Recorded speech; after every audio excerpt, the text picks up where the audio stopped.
Hello. HELLO. Whoa. What's going on? Oh, shit. What's going on? How we doing? How everybody doing? What everybody up to? Love me a Paul stream. Well, of course you do. You should. Paul streams are amazing. Amazing. Painting miniatures. Cool. Cool. That's nerdy and cool.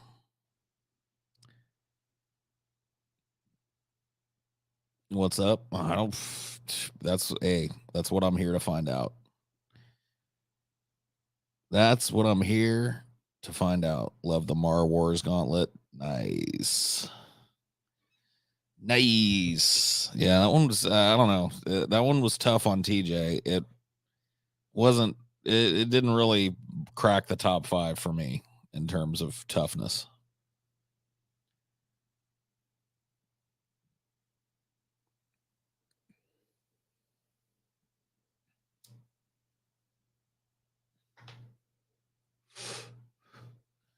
Sorry. Ooh, there we go. It's time to get high. It's time to get super duper high. What do you guys think? What snake is that? Those are actually fake stage snakes. They're made out of wood, slatted wood, so that they move around a little bit, and they look really convincing from the audience perspective. But they are not real snakes. Can't believe Paul would do drugs. I don't do drugs. Only weed. Weed is not a drug. It's an herb. Okay. It's an herb.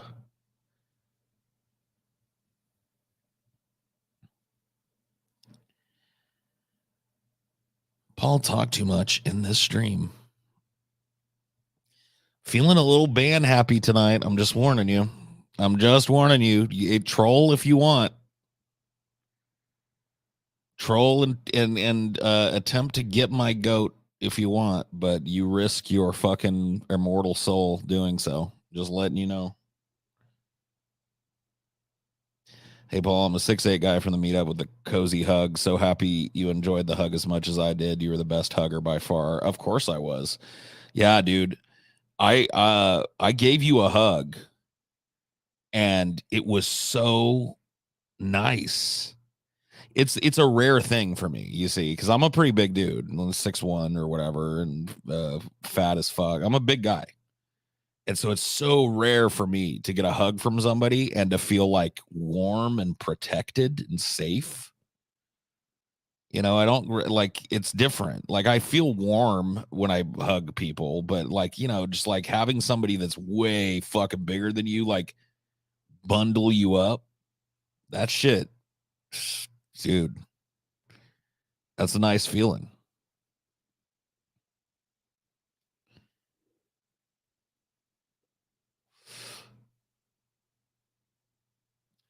Paul won't ban me unless he wants to debate. I mean, you keep asking me for a debate, Nikki. When are we going to do this? Like, what do I got to do? So you want me to pull up fucking Discord and get on TJ's Discord and we'll fucking sequester ourselves away in a little room and have a debate? Is that what you need? What are you going to debate me on? What's the topic? Who's the moderator? What are the limitations? How long do we each have and how many rounds? You got to set it, like, you know, you got to set it up. You got to decide all this shit. Paul, why did you stop doing DFF on random topics? We didn't. We still do DFF on random topics. We just don't do them as often as we used to. But I mean, at least once a month, patrons are getting a topical DFF. So yeah, just become a patron. I guess the longer answer to that would be we kind of shied away from doing those because they weren't working for us algorithmically speaking. Only 75 people are watching this. Well, 81 now. But yeah, it tends to take some time for people to filter in.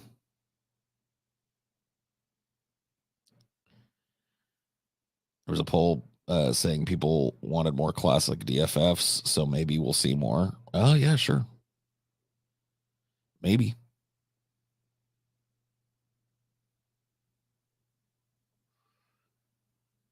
Debate would be on why 80s cartoons are crap. Nope. Nah. Nah. Pass.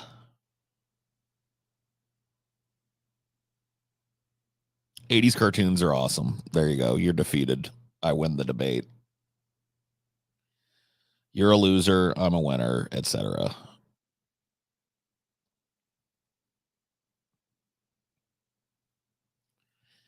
Thought once things get going, we might go take a look at the subreddit and give them a little crack on the ass, do some responses to some of the comments there and see if we can kick the hornet's nest a little bit over there. It's been a while since I kicked the old Reddit hornet's nest. You got to go, and you got to shake the tree every once in a while.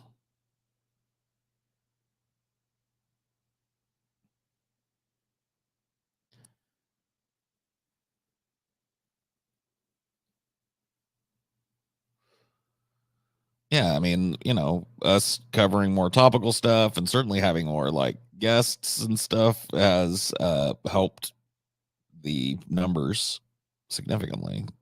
And that's something you got to pay attention to if you're making a show. How many people are watching, how many new people are finding it, etc. Those things matter. So how about not shaking the hornet's nest? Oh, I'll do it. I'll do it. I'll do whatever the fuck I want. Whenever the fuck I want to do it. Shake the fruit tree to see if there's any nuts. Yeah, yeah, yeah. Yeah, you got to. Sometimes you just gotta go for it, You gotta dive fucking head first into the muck.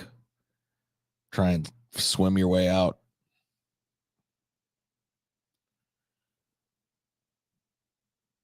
You read Ishmael? Good. That's an amazingly good book. And a paradigm changing book. Like it's a book that'll make you think about existence in a different way. And I like that. Shake the Africanized bee's nest. Nah, dude, because those are dangerous. Those are dangerous. Like Africanized bees, they can fuck you up, man. Sting you straight up to death and follow you for miles and keep stinging you.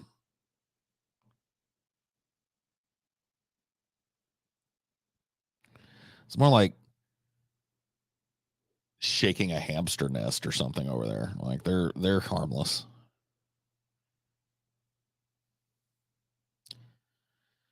They're harmless over there.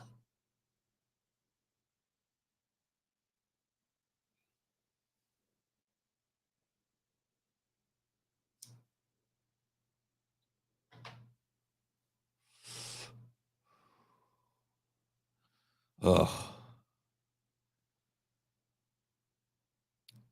Oh, this is much. Oh, this J is everything right now. This is exactly what I need.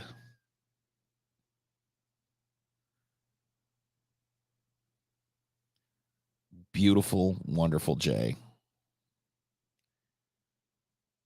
It's all I ever wanted. It's all I ever asked for from the world. Can I get a nice big J? You started your Christmas shopping yet? Yep. Yep. Still got a little bit to do, but I'm getting close to done with the Christmas shopping, I think. Close enough anyway. I still, like I said, I still got a few things to take care of. I don't know. The DFF subreddit might cause permanent brain damage. I mean, it already has.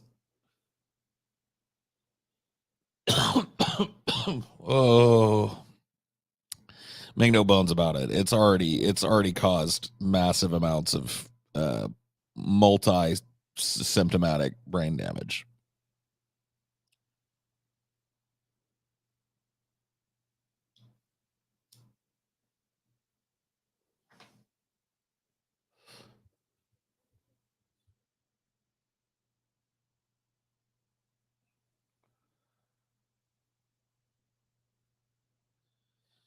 Whoa, Paul, I noticed you have started toking up again big time. I'll roll up a blunt in celebration of your rekindled degeneracy. I mean, yeah, no, I took a pretty long tolerance break, and it was very much needed. But it doesn't take long for the tolerance to come right back. Like, my tolerance has already gone up pretty significantly from where it was just in the last couple of weeks. But yeah.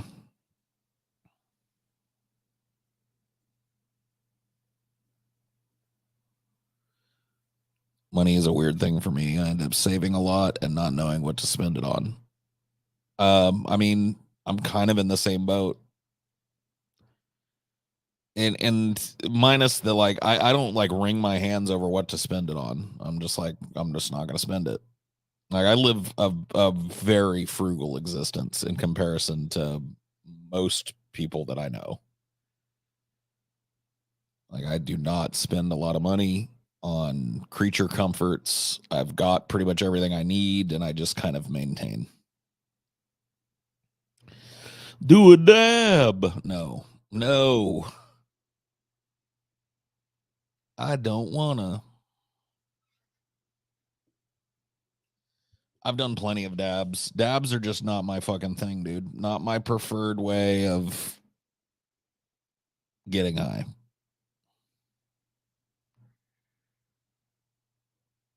Just not my thing.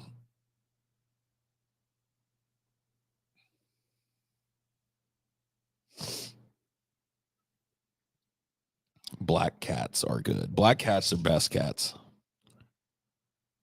All other cats are strictly inferior to black cats.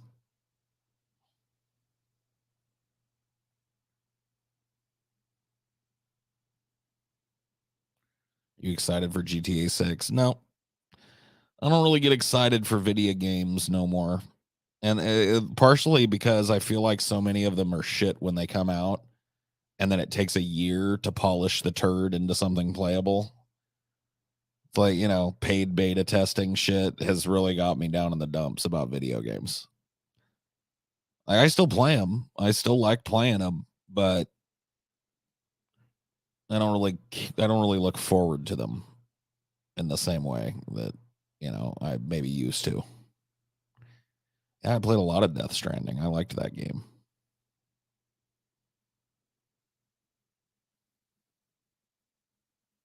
I haven't seen the Furiosa teaser.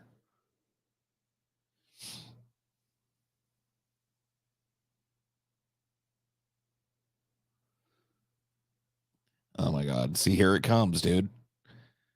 I was talking about this on the Patrons Ideology I did a couple of days ago. It's like, I'm fine talking about video games, but then the chat, which, this show in particular relies pretty heavily on your contributions in the chat to kind of direct the topics and ask the questions and stuff.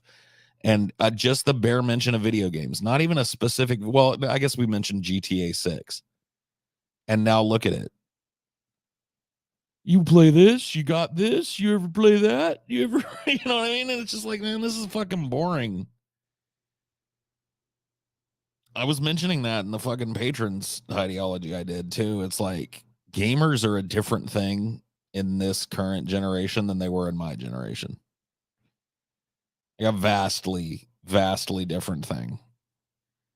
Like, a gamer when I was a kid was just like, oh yeah, man, I like playing video games. And then you might, get together and play some fucking heads up, GoldenEye or whatever. But you didn't like spend all fucking day thinking and talking about them like people do now.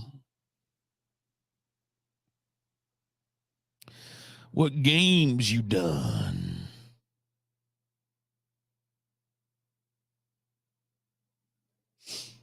What games you done?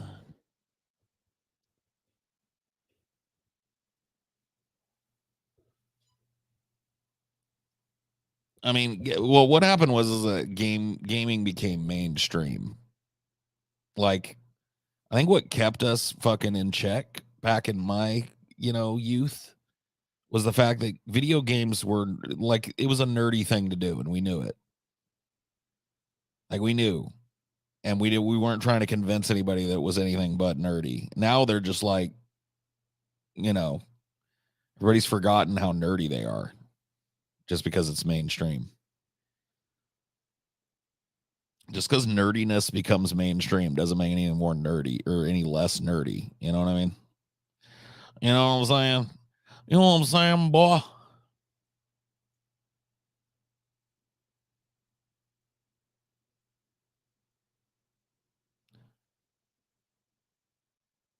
I think WoW really hit off games being more mainstream. Yeah, I mean, it definitely played its role, but what really changed the game landscape was mobile games. The fact that anybody could just download video games on their phone and just play them in their free time and shit, and then conversely, like how those games are designed to keep you fucking invested and keep you pulling the gotcha lever and shit. Like that normalized video gaming more than anything was mobile games.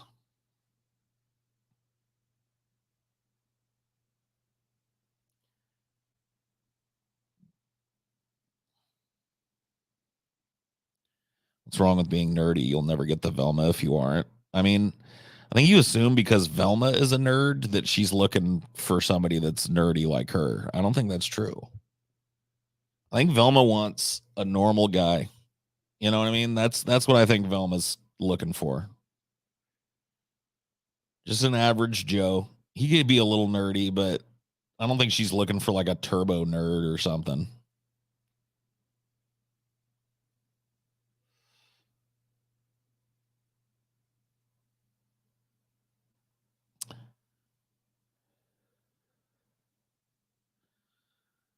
I don't really think mobile games changed that much about console and PC gaming, though. Oh, yeah, they did. The monetization model of modern PC and console games is almost all mobile game influenced. It's like tiny little microtransaction environment. It was born out of mobile gaming, and that is like that's a huge part of console and PC gaming.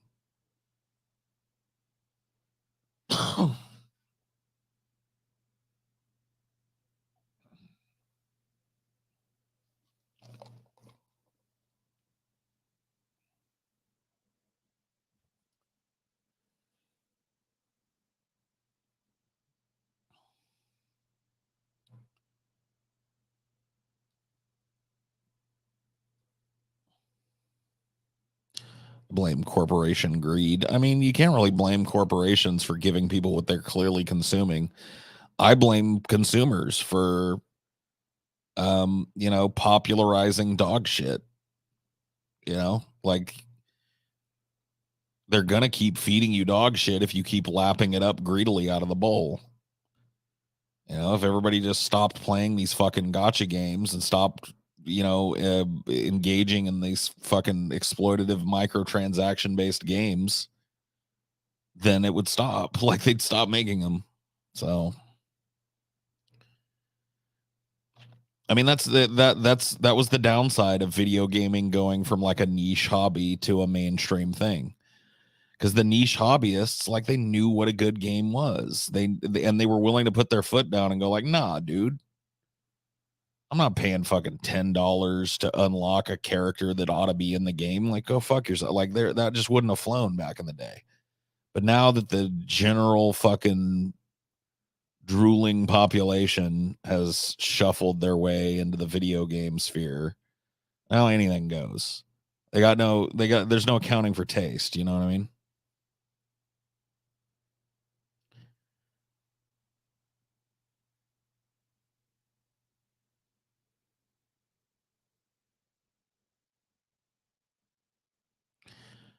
Star Trek Fleet Command, the mobile game, made $1 billion in its first year. Companies would be stupid to not take that advantage. Yeah, I mean, as long as people are lining up around the block to play these exploitative, shitty, time waster games with microtransactions and monthly fees and pay to win and all that shit, as long as they're doing it, they're going to keep making games that way.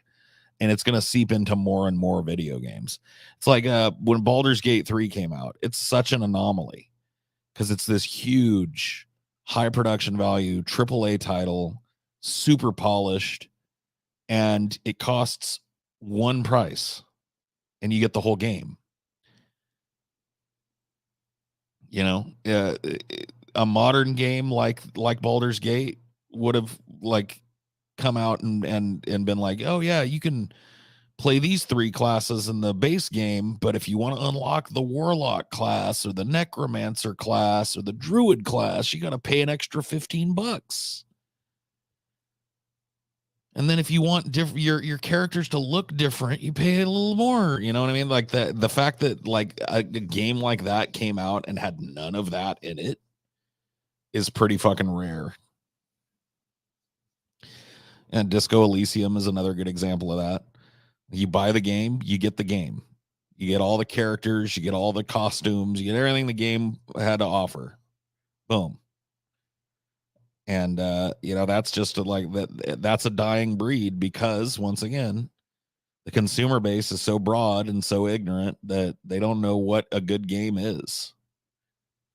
And so they fire up Bejeweled for the 90 millionth time, you know what I mean? And pay their $15 a month so they get extra gym points or whatever the fuck.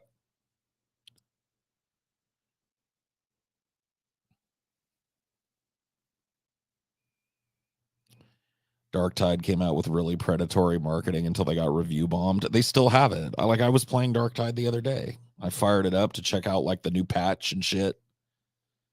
And they're still pulling the same shit. You know, like they've got all these costumes and stuff that you can buy, and you have to buy in-game currency to get it, and the in-game currency amounts that you can buy never quite match up with the price of an outfit. So it's like, oh yeah, I'm gonna get $5 worth of currency, and $5 worth of currency leaves you like 200 points short or some shit of getting anything in the store. So you got to get another $5. You know what I mean?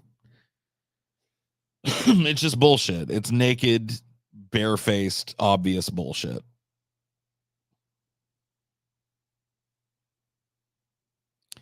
Yeah, they added I saw that. They added some cosmetics that you can buy with in-game money, but I looked through them, at least for the character that I play, the Psyker, and they're pretty garbage. Like they're definitely not an equivalent or even really reminiscent of the stuff that you actually pay for. If you go look at the pay shop, there's like these cool kind of giant collar things that you can get for your Psyker and weird costumes and cool colors and blah blah blah blah blah. And then you go look at like the cash shop and it's just like 8 different color variations of the same robe or whatever. It's like, oh, okay. All right. I see what they're doing. I see what they're doing here. Yeah, like the stream, you funky monkeys. I agree.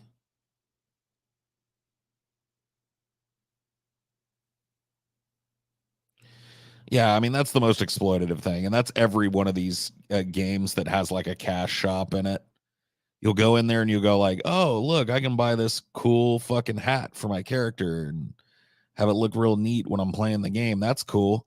I want to get that. How much is it? 800 points. All right, let's go buy some points. Let's see, $5 for 750 points. Oh, I see what you're doing. So now I got to buy $10, and then see that keeps you going. So now I got 1,500 points.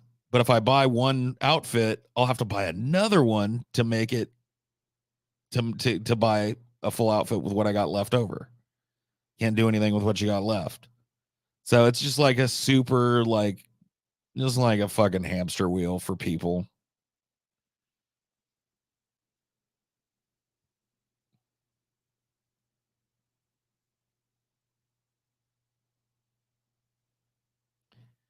Your cool hat costs an arm and a leg. Yeah. Then everybody else has it too, and it's just like I don't know. It's fucked. I don't care about that shit. I would do away with that shit out of video games if I fucking was dictator. If I was the dictator in charge of all that shit, I'd immediately ban microtransactions in video games completely.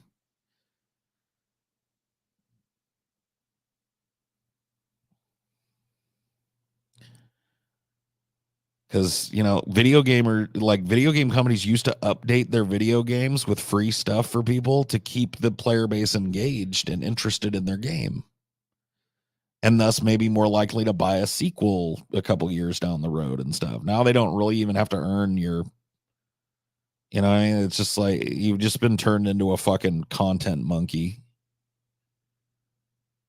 It's the same thing with like social media stuff and podcasts and shows and political shows. It's just like the quality that gets foisted on you is so shit. But people consume it at such massive rates that there's like no incentive for content creators to be better or do better. You know, it's one of those things. Like, I don't mean to toot, my own horn here, but my show, Pessimist Productions, DFF, guys I work with and stuff, you can say whatever you want about us. We're not condescending to our fucking to our audience. Like, we're here to give like a little bit of like authenticity and genuineness.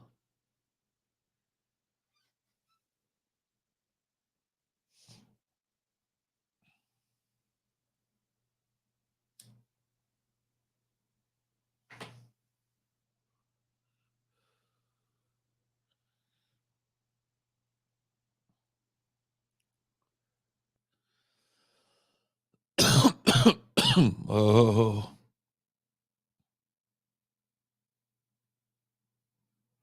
Vosh is boring as fuck. Oh shit, roasted. You got him, bud. I don't think Vosh is necessarily boring. I really wouldn't like. I don't think he's super exploitative with his audience or anything. I think you're at least getting a little bit of fucking genuineness out of Vosh. I think he's genuinely annoying. Right?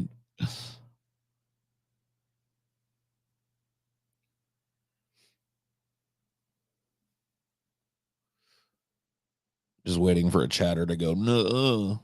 I mean, it's bound to happen.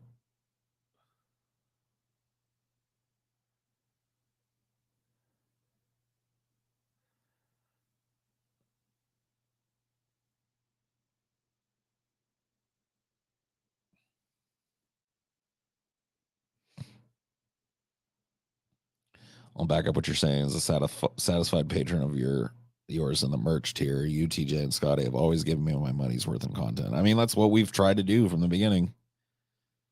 And we try not to load it down. And look, we are like our brand suffers for it. Like our, like desire to kind of be authentic instead of tailor make our content to the type of stuff that does well in the algorithm and that doesn't fucking knock you off the recommended lists and stuff. We like it's more valuable to us that we be able to cover pretty much whatever topic we want to and say whatever we want to than to just shovel shit. But the rewards for that are remarkably below, as you might imagine, people who play that game and play it effectively.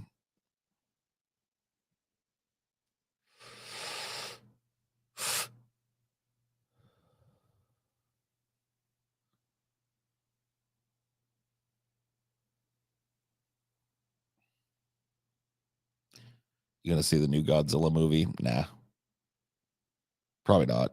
I mean, I'll watch it eventually, but I ain't gonna go see it in theaters.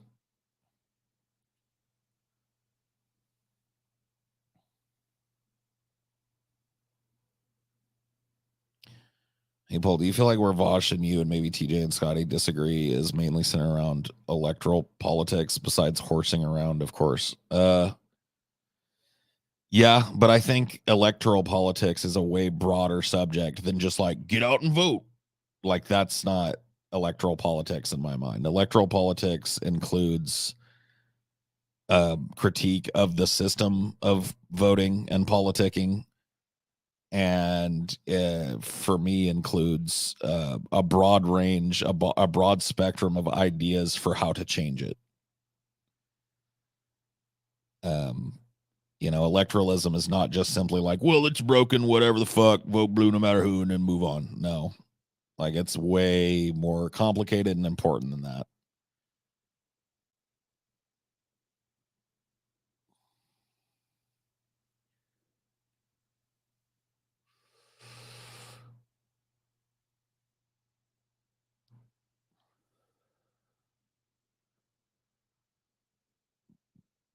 I'm considering voting Biden because the idea of Texas going blue tickles me. I mean, like, look, dude, vote for whoever you want. Like, ultimately, the anti-electoralism stuff is for me to try and sound the alarm bells of cyclically picking these shitty politicians. Like, if you feel like it's your best interest or whatever, hold your nose, vote for Biden or whatever, go do it. I don't give a shit. Like, ultimately, what I want to have is a conversation about, all right, when do we stop doing that, though? And it seems like on Vosh's end, the answer is never. You just keep eating shit forever because you're never going to get anything better. And I understand. I'm not like there's a lot of people that accuse me of like, oh, Paul just has this like perfect candidate in his mind. And if it's anything less than that, he ain't voting. And that's just not fucking true. Like, we were talking on the show last night about Gavin Newsom. And I was like, I would vote for Gavin Newsom in a fucking heartbeat. I would vote blue no matter who, Gavin Newsom. He's young, he's intelligent. Despite the fact that I disagree with him on a lot of things, he's got some good ideas for California and has done a little bit of good work here. He's a liberal. I'm fine with that.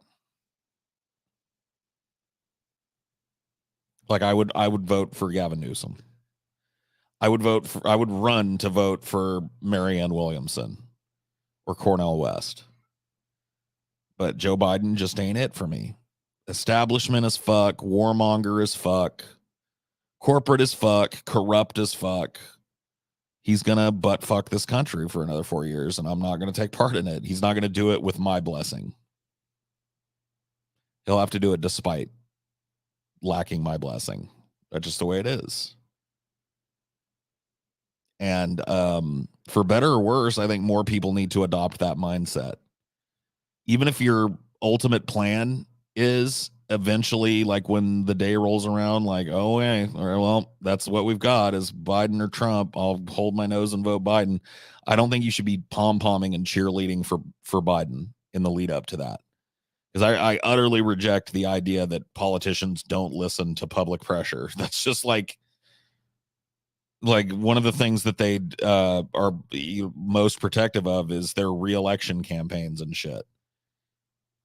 Like, if you that's why I'm always glad to see Biden's fucking numbers tanking and shit, because it means the party might figure out like, hey, maybe this ain't the guy.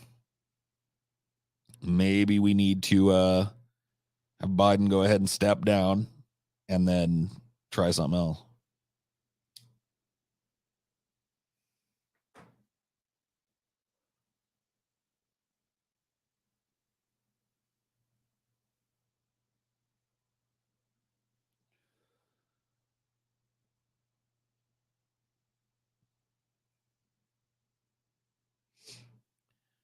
What will the parties look like when the US and other countries lose trillions due to climate change? What will become of the parties during ecological and economic collapse?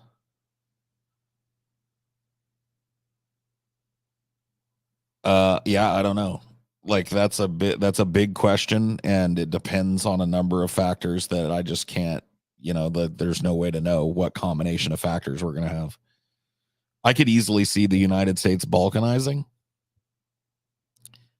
Like maybe not completely and utterly cutting ties, but splitting into like sovereign territories or whatever that are part of a coalition or what. I could see that easily, and I wouldn't be shocked if that ends up happening in the mid future. Yeah, no, I'd vote for Cenk Uygur. I'd hold my nose and vote for Cenk Uygur. Like I'm not above the idea of holding my nose. I'm not above the idea of voting for somebody who doesn't align with me 100%.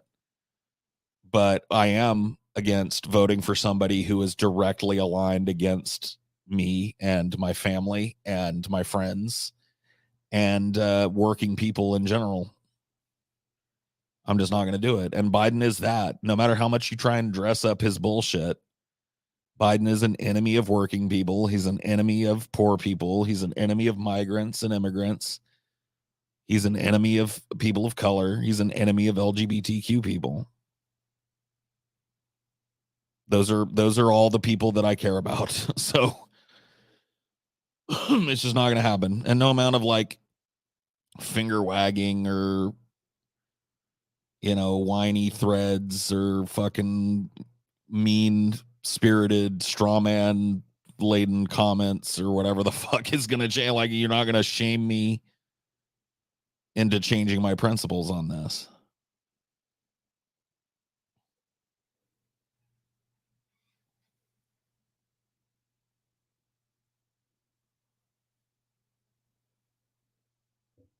The Republican Party is going nowhere.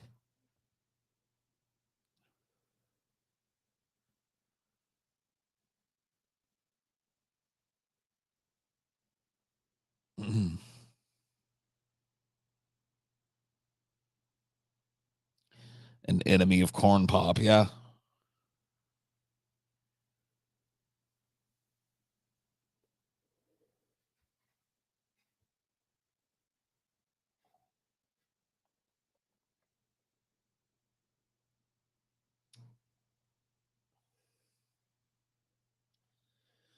Biden needs to fire his corporatist chief of staff at minimum.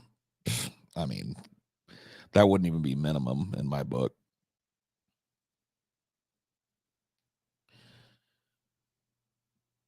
Yeah, but whatever. I see the position of Vosh and the people that back his position as ultimately defeatist. And I don't know how they can't see that it is. There are just tons of attributes and tons of things that get repeated over and over again that are just inherently defeatist. Like Biden can't. No, it's Biden won't. There's a difference. Keep saying like, "Whoa, what do you want him to do?" Like lead, be the leader of his party. You realize Joe Biden is the leader of the Democratic Party. It doesn't mean he can just like snap his fingers and make it so, but he has wide latitude to lobby people within the party. He can offer positions, he can offer political favors. And this like people like going, oh, like when I said like he should call fucking Manchin in and just give him the business.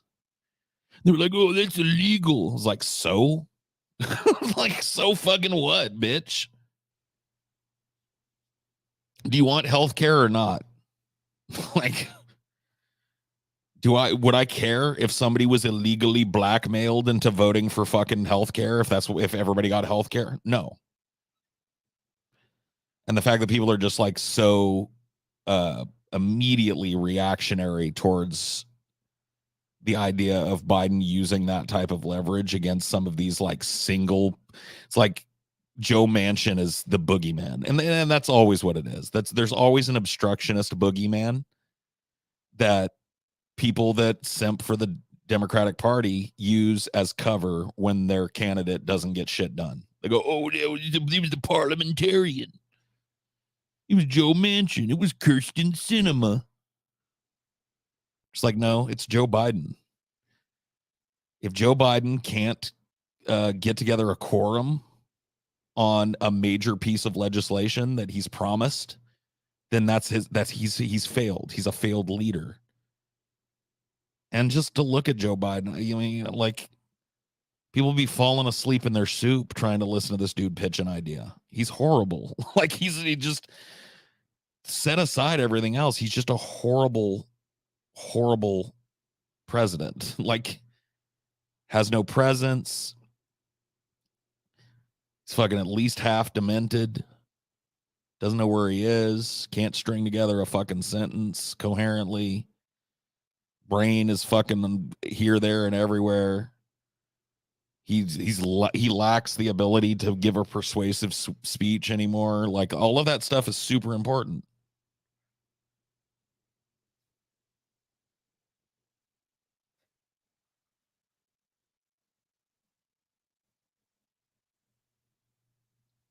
Yeah, well, likely the Democrats are going to lose Manchin's seat. That's why Manchin leaving with no pressure having being placed on him and no fucking like leverage being placed over him is ultimately an inherent negative, because they've allowed him to cash out and now he's going to retire and that seat is going to go Republican.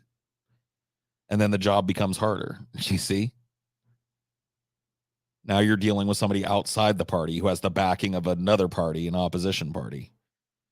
So it's just more inaction, more inactivity that just gets kind of brushed under the rug.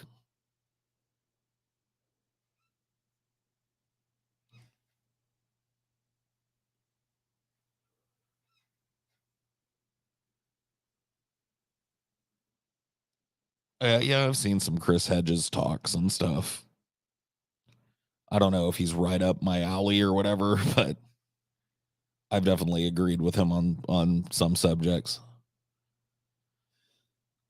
Hello, Mr. Naughty Priest. ¿Cómo está, señor?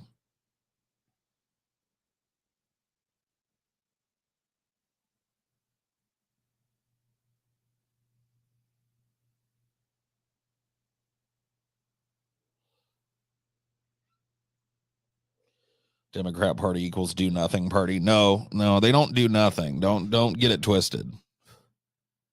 They do a lot to prop up the economic and political in general paradigm set up by the Republicans.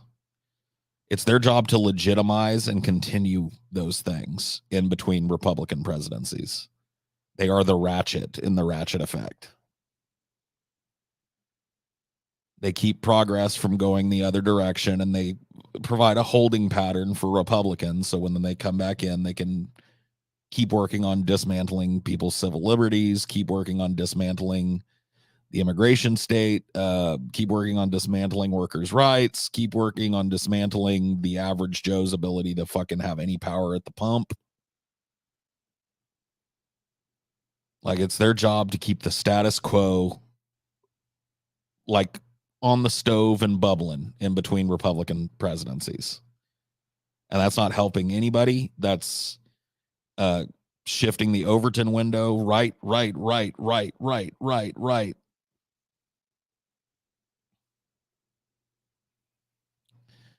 They're wholly owned subsidiary of corporations. They are not your friend. I mean, I saw a news story just today that the Squad, you remember how everybody was just like, oh man, hell yeah, the Squad, bro.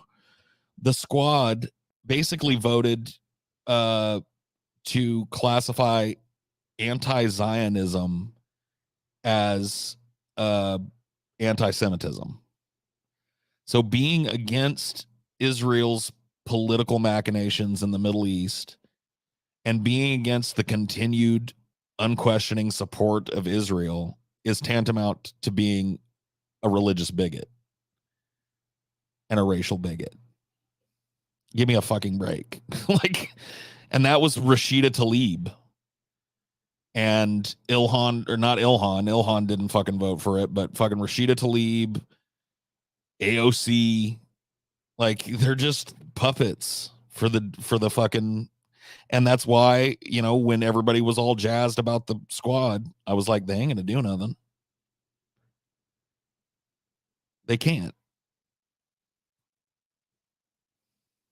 The Squad, dude. I loved how everybody was jazzed about the Squad, but when it came time for the Squad to do what they were elected for, everybody was like, no, now's not the time. And people like me were going like, if you don't take the time now, there never will be a time. No, It's just not politically smart to force the vote now. And now look at them. Now they're all just fucking bought and sold. They've all been fucking worked into the Pelosi power structure. It just is what it is, dude. Like, and I'm correct about this. I make these calls months and months and months before you hear other people saying it, but I get treated like a fucking psychopath. I'm not. I've just been around long enough to know that this, like, oh, let's elect a real progressive to the Democratic Party doesn't work. There's no function within the Democratic Party to allow for progressivism to take root. The entire structure of the Democratic Party is against it.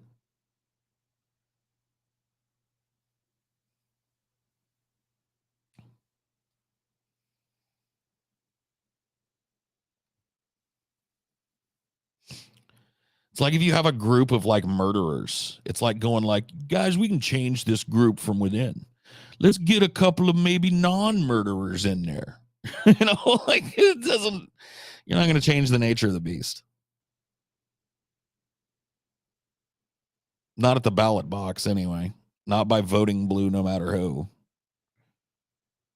So you better hope a third party, you better hope a third way isn't as fucking woefully impossible as everybody says it is. Because if your hope is to make positive, substantive change so that your children, your future children, won't have to live on a fucking waterless, burnt out cinder of a polluted shithole planet, like if you care about that at all, voting Democrat, it shouldn't be on your list of to-dos.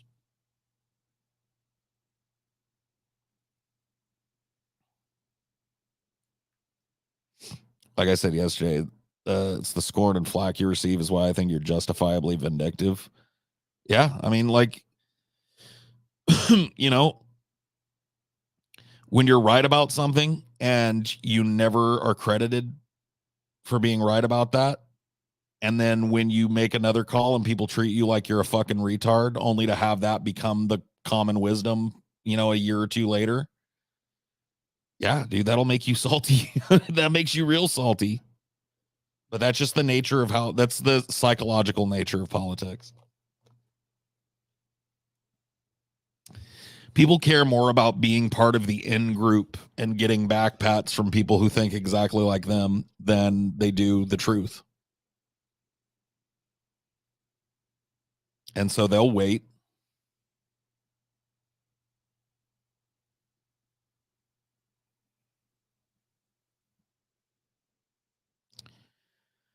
Bidenomics proves you wrong. Yeah, Bidenomics, bro.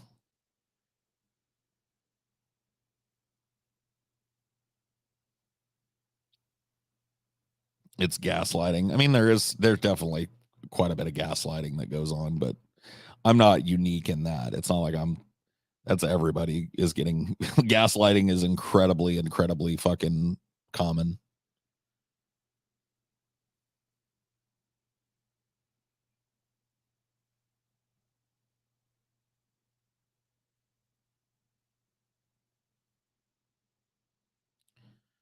It's the context behind your snake handling pick. This is a picture from a show I did in college called Handler, where I played a snake handler. And this was a media photo that was taken for that show.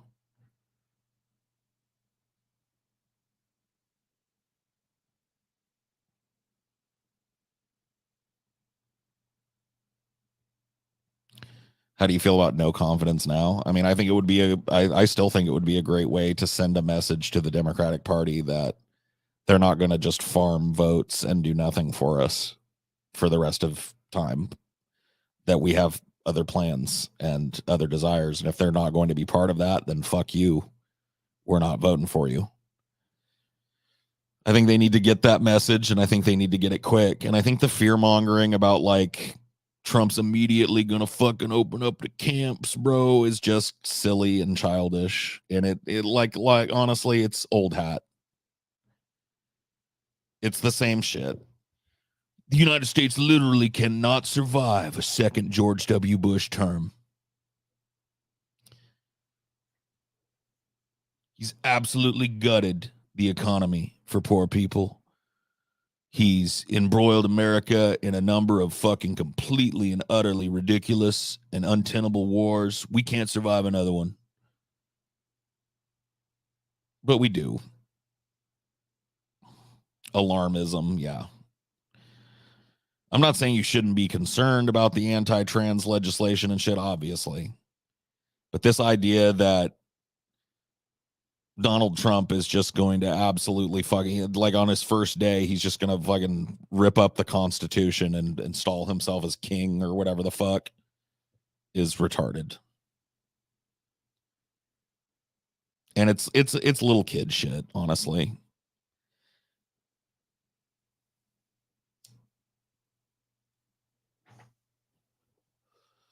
Were you trying to become a Hollywood actor early in your life? No, I was a stage actor.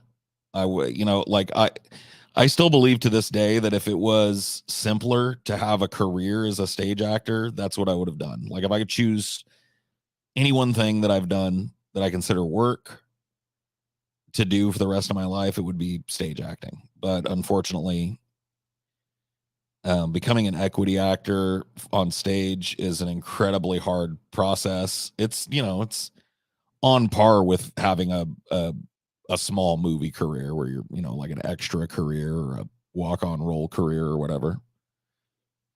It's just nigh on impossible to do. But I love the stage. I'm a stage actor.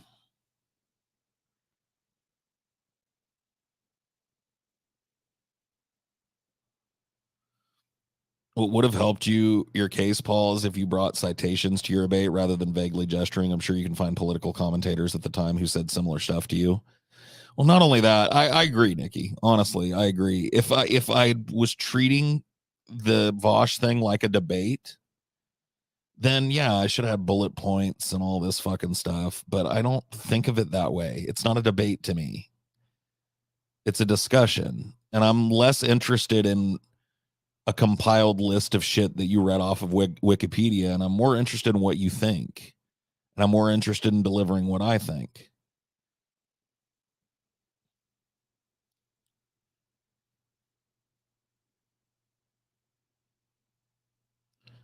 But, I agree.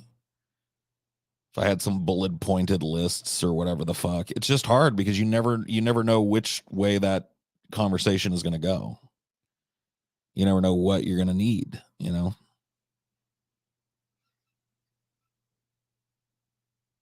It wouldn't, yeah. I mean, it would not have made a difference in his audience's reaction to my shit. Citations are not, they don't care. Like, they don't care.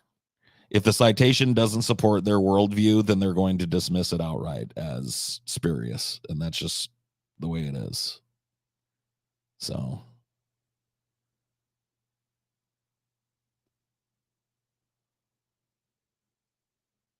Vosh kept referring to some math. He's talking about the moral calculus of voting. So he's saying, yes, Biden sucks. Yes, he's a piece of shit. Yes, he's a warmonger. Yes, he's garbage, but he is demonstrably less garbage than Trump. And so the math is, the lesser of two evils. That's what he's saying. The math is not letting fascists win. Well, the math is failing. The math is failing over and over and over again. This same equation has failed to stop the fucking fascists. What is your moral framework, Paul? I mean, you're going to have to ask more specific questions. My moral framework, like anybody's, is complex and interdependent. So I can answer specific questions about my moral framework, but I don't think I could succinctly sum it up for you in a way that would be useful. I mean, I think if you listened to me as much as you have, Nikki, you would probably know what my moral framework is in a broad sense. I'm pro people. I'm anti suffering. Like that's the basis of my moral framework.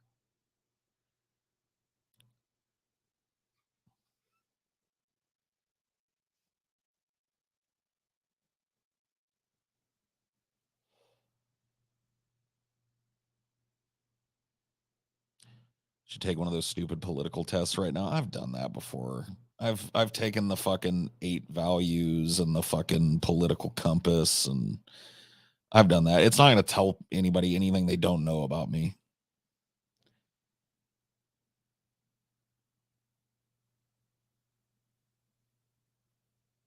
While we're on the topic, can we talk about how way off base and wrong Dylan Burns was, like comically wrong? I mean, what do you want me to do? Rub the fucking cow pie in his face? Like, he's still not, as far as I can tell. I watched a video of his a couple of days ago where he was watching us talk to Vosh. And it doesn't seem like he's ready to accept that he was wrong yet. And so I'd be in the same position with him as I was.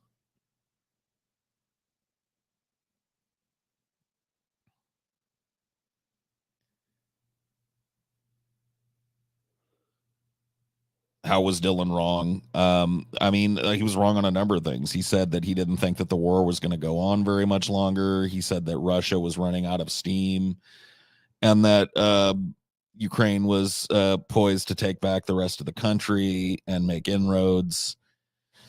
I mean, there was just a number of things. I'd have to go through. We'd have to go sit and watch the whole Dylan Burns debate to pinpoint everything he was wrong about. But he was very optimistic when it came to Ukraine's performance in the war. He was very optimistic about the continued American support for the war. He was very optimistic about a lot of things that have turned out in the intervening months to not be the case, to not be reality.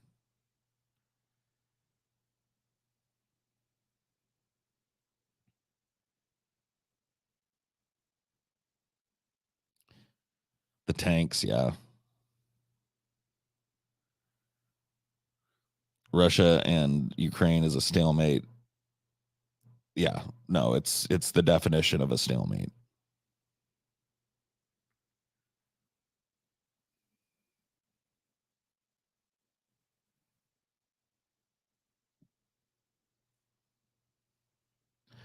Dylan Burns, a propagandist. I'm a propagandist.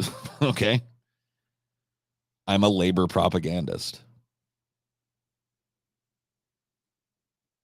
I mean, being a propagandist is not people hear the word propaganda and they think of the Nazis and they think inherently negativity. Propaganda is incredibly important. I'm a propagandist.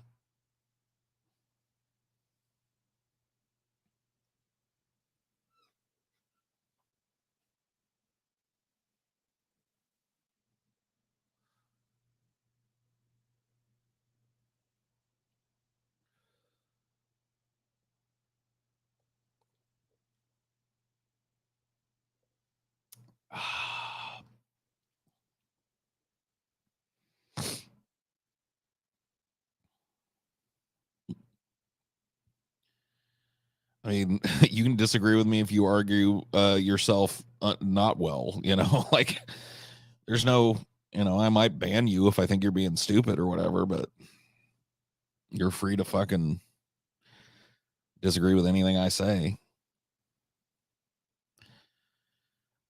By the way, Budanov, the Ukrainian minister of intel's wife, was poisoned recently. Zelensky is sacking a lot of his generals and getting into fights openly with his top generals. Not good. Well, I mean, yeah, because he's left holding this bag and he wants America to really fucking buy in harder. And the Americans' taste for that has passed. Like, just like I said, it would. You know what I mean? Like, people can only care about things for about fucking maximum 6 months, and then something else comes along. And that is exactly what's happened with Ukraine. People's opinion on the war, because it's dragged on and on and on, and because the news is always either back and forth. It's like, oh yeah, good news for Ukraine, or bad news for Ukraine. Or it's just like, nothing's really changed in the last 3 months in Ukraine.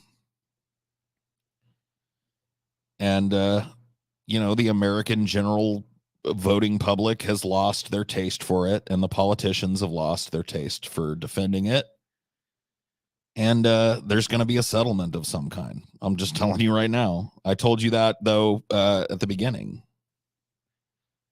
The end of this conflict is going to be a settlement between Ukraine and Russia that is more than likely going to include uh, territorial changing, like territorial swaps. There's going to be a slice of the Donbass or whatever the fuck that Russia is going to be given in order for a ceasefire. And that'll be that. Like, it's just a matter of time now.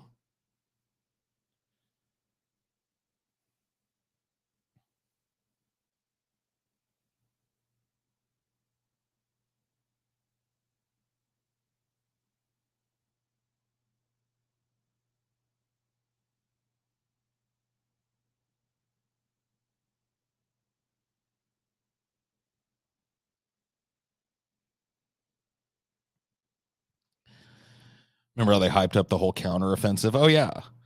It was supposed to happen over the summer because, yeah, dude, the fucking dry season. Ukraine's got this huge counteroffensive, and they retook some territory and then lost it back. And the battle lines have basically remained unchanged throughout the entirety of it. It's, it's just a meat grinder, dude. And that's ultimately why I'm against it. I'm not against the Ukraine war for strictly like monetary reasons. I'm not like economically opposed to it. I mean, I am, but that's not the crux of my argument. Crux of my argument is that it is an absolute waste of human life and potential. It's always a fucking shame when young people die, especially in service of geopolitical interest. And there's a whole generation of Russian families that have lost sons and husbands and brothers and fathers and mothers and sisters and wives. And the same is true for Ukrainians. And that's going to be the major difference at the end when finally peace talks are successful. And it was my position from the very jump that peace talks should start now before we fucking fund like peace talk. Like there should have been a fucking settlement of this prior to a single Russian boot stepping foot on Ukrainian soil. And there could have been.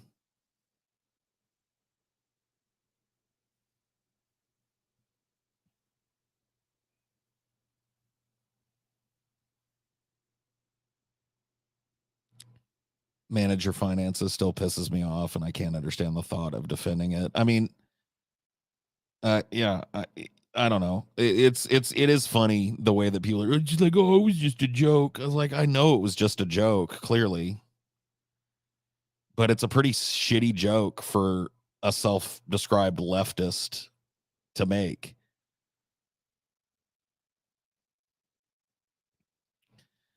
And it further underscores my point. Like people talk about class reductionism a lot. I get called a class reductionist. I think that we're I think we've entered an era of social issue reductionism where there's a whole swath of the left, especially the online left, that thinks like the very most important thing is to protect the gains that we've made in the social area, even if it's at the expense of the economy and labor rights and immigrants' rights and geopolitics. Like the one thing that matters is that fucking Nancy Pelosi will put an African hat on and kneel with all the other people, like take a knee with everybody for a photo op, and I like that. To me is every bit as destructive as what they describe as class reductionism. And I think it's hurting the left. I think it's hurting the left to continue to fucking hyper focus on these things. And I think that economics and you know what the real fucking victim is? Economics is one of them. Labor rights, one of them. But the real victim of this is education. Education used to be among the top 3 issues in every electoral campaign when I was a kid. And it's not even on the radar now. Nobody's even talking about it anymore. It's just gone by the wayside. People just given up on it as and it's like so important. I mean, people are like, leftists are all too happy to lament the fact that when they poll, especially young men, like Zoomer men or Zoomer boys, that they have a profound right wing leaning, but they don't want to address that. And it's just like, what is your plan for the future here? Like, how are you going to win this fight? Your plan is just triage until we all die. Just like, hopefully cross our fingers and stave off, further fucking moves to the right until we die. Like, there's no plan. You've got no plan for addressing the fact that ignorance has corrupted a whole generation of young men into being fucking right wing pieces of shit.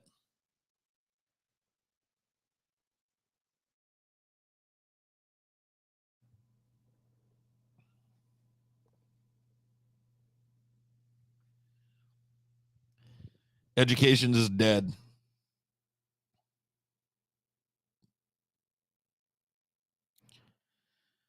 Education, better funding for education reform. Those used to be gigantic issues. The Obama administration was gigantic. The fucking Bush administration was gigantic. It was one of the number one issues. Remember Bush passed No Child Left Behind, and then Obama came through and he had this big landmark legislation, the Common Core. Both tragically horrible, by the way, but be that as it may, now education is just completely and utterly done as a topic. It doesn't get even discussed anymore.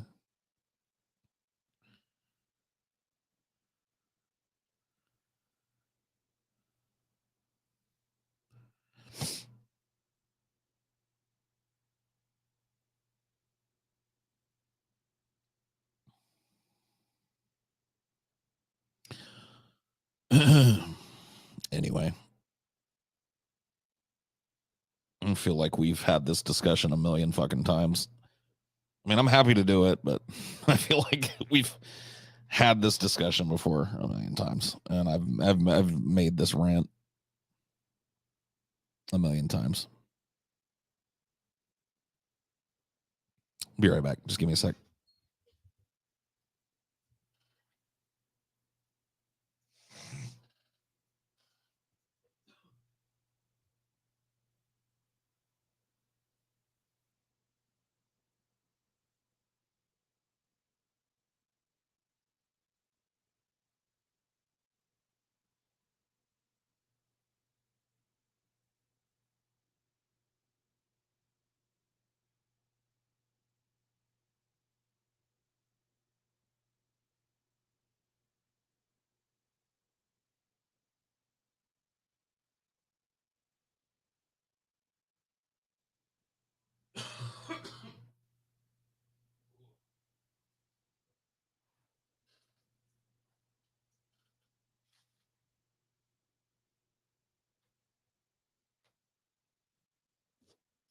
Hey, deet, deet, deet, deet, deet, deet, deet.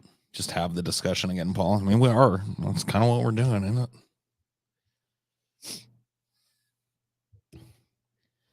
It does feel a little pointless because I feel like these types of discussions fall on deaf ears. I feel like that there are people that agree with me already, and then I feel like the people that disagree with me won't even see this. Will never acknowledge it. Like that is one bad thing about my position that I'm not exactly sure how to change. It's like I have spent a profound amount of hours talking politics, but there's no real like referential, like no, it's hard for me to reference things that I've said and provide people a fucking platform to go and look.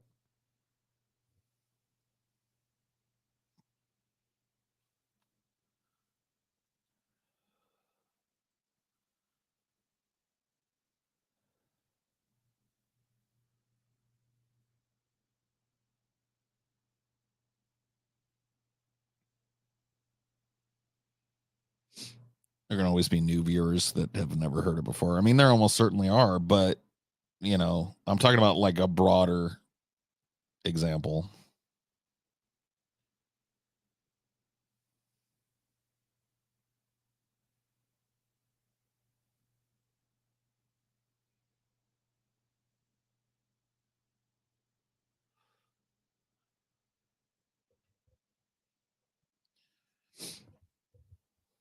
Yeah, I don't know, Matt Blank.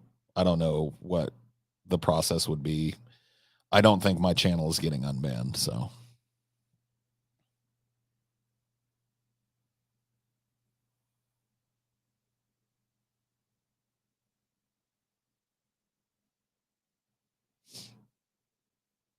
I hope you're doing okay, Paul. I mean, all right, whatever. Whatever.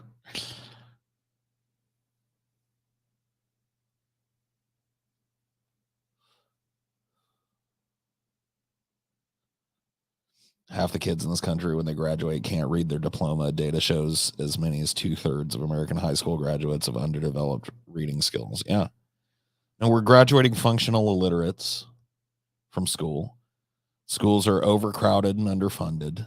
The curriculum has been monkeyed with so as to do away with a lot of the things that help engage children in school, like the arts. The arts is pretty much non-existent in a lot of schools now. They've been slowly but surely phased out. So, yeah.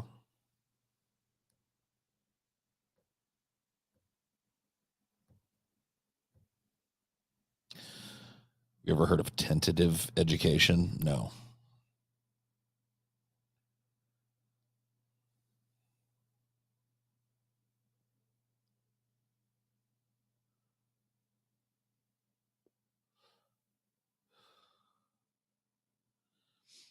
The school my wife went to didn't care that she couldn't read until the third grade.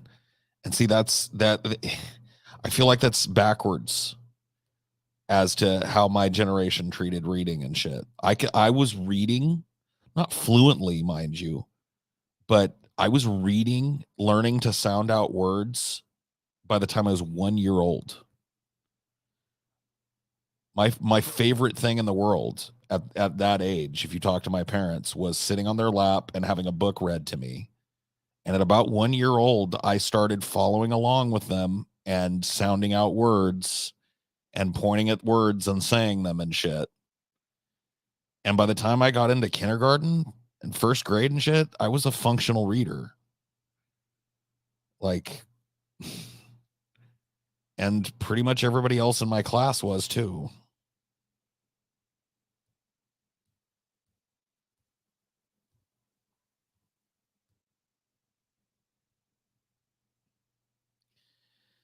You still mainly game as a hobby outside of making content? Yeah.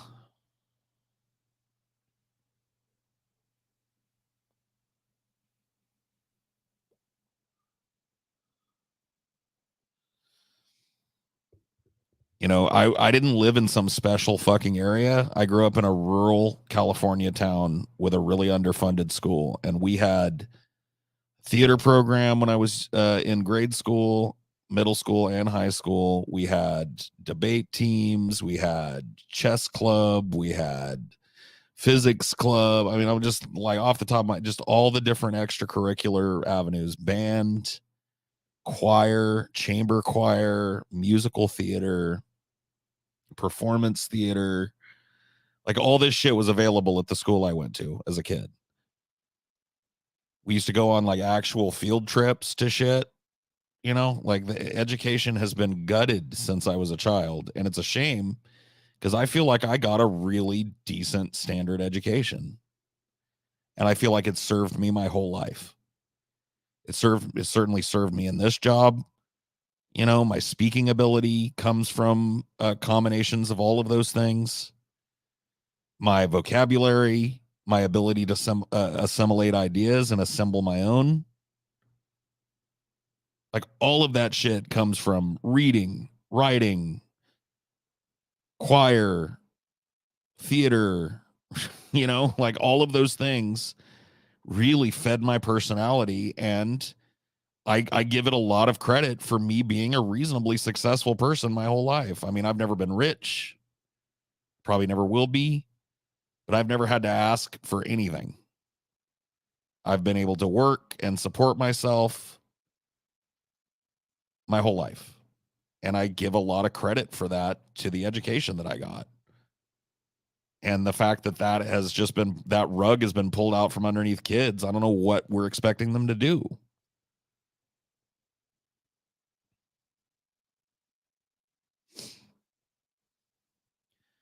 Don't buy that you were reading words at one. I was speaking fluently at the age of 8 months old. There's an audio tape of me in 1980. I was born 8 months prior, and it's me singing "Jesus loves me, this I know, for the Bible tells me so." I'm eight and a half months old. And I wasn't reading, like, I didn't say I was fluent. I learned how to like sound out words. I started pointing at words. My parents would help me learn what the words were, and then the next time they would read the book, I would recognize the word, and I would say would.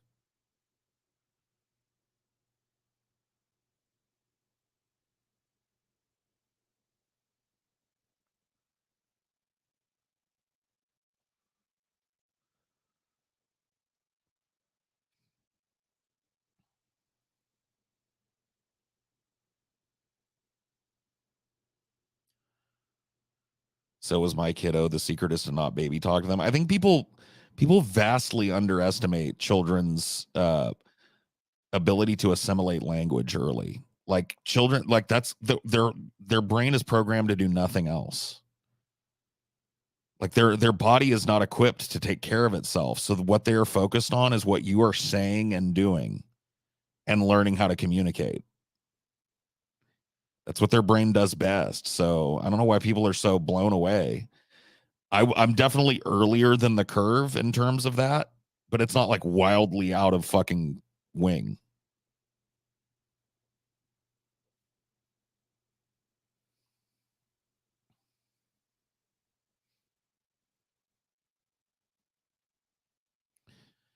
But yeah, by the time I was in kindergarten, I was reading One Fish, Two Fish, Red Fish, Blue Fish. I was reading all the fucking Dr. Seuss shit.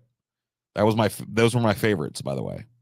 When I was a kid, my parents owned every fucking little Dr. Seuss book, and I would go through them over and over again and read them out loud. It was just something I loved doing as a kid. My parents fostered it. Like they really helped.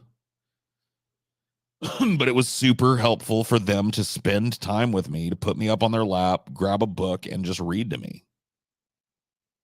And so many kids lack that upbringing because unfortunately their parents can't read too good. Because their parents were that's like the current generation, that's their problem. Not that their parents couldn't sit down and read, One Fish, Two Fish, Red Fish, Blue Fish. It's that they find it hard and frustrating to do, and so they'd rather not do it, and so they don't. And then we wonder why we're graduating functional illiterates. It's like you take that time where that's the time, like being a toddler, being a baby, and a toddler, that is what your life is for, is to learn how to communicate. Like you are learning how to communicate and how to navigate the world with language. And if your parents don't help you with that, you're fucked.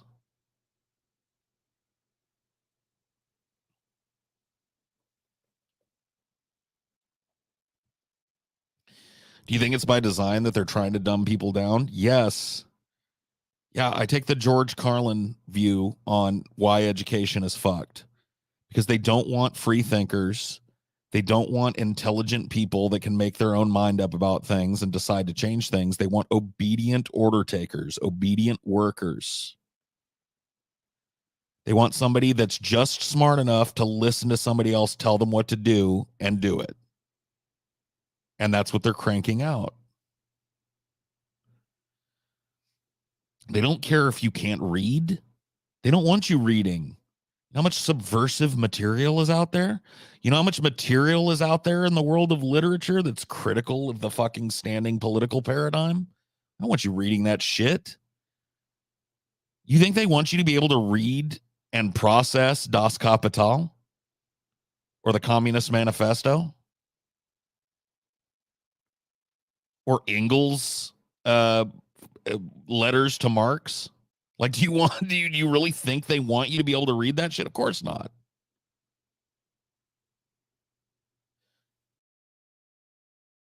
No super chats for this. Yeah, no, this channel isn't monetized, and I don't think I'm going to monetize it. I think monetizing your channel exposes you to all that shit. And quite frankly, I never did this for the tips. It was nice to be able to get them. It was cool when I did get them, but I'm not worried about it. I don't think I'm even monetizing this channel.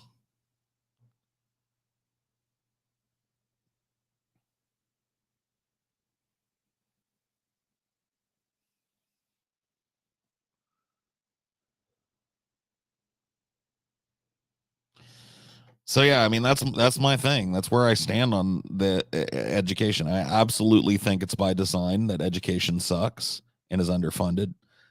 I think to a certain extent they want you educated just well enough that you can be told what to do in a factory or you know a fucking restaurant or a government office or a steno pool or whatever it is you fucking join.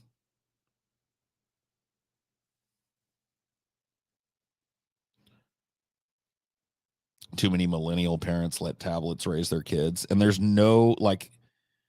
So one of the things that I took a child development course as part of my college, and one of the things that I learned there was just how much of a sponge babies are.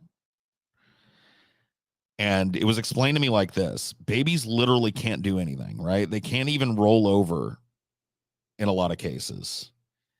They can't defend themselves.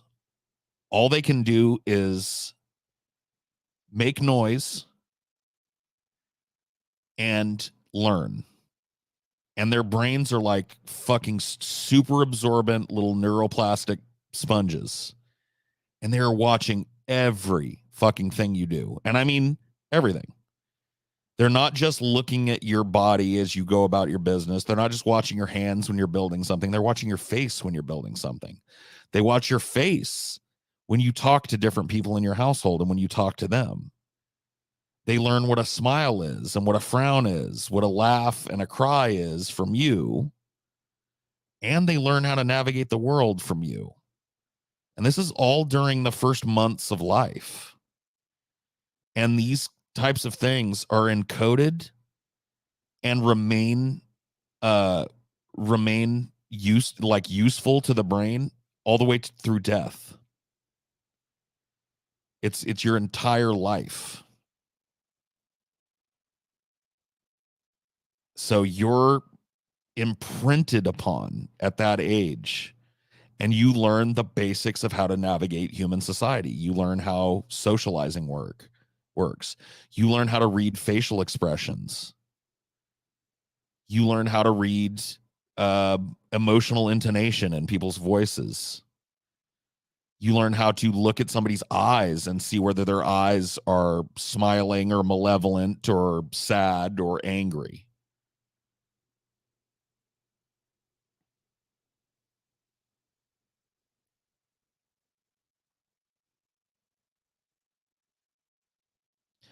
A kid copies and repeats me constantly. It's awful when he copies uh dumb bad things I do. Yeah. I mean, well, you get it though.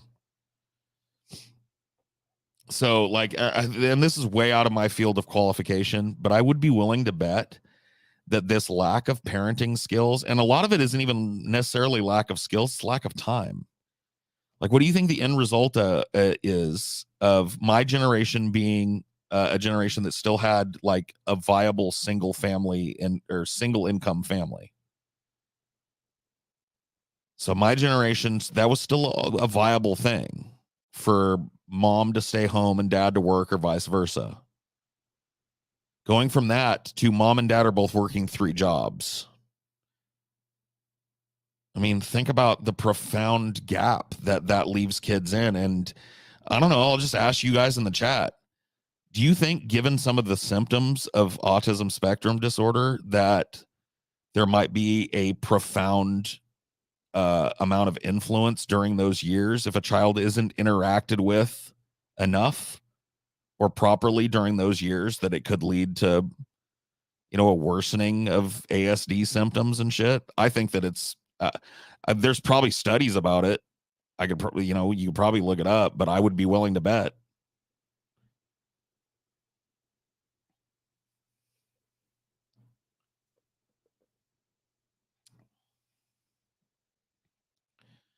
I mean, think about it.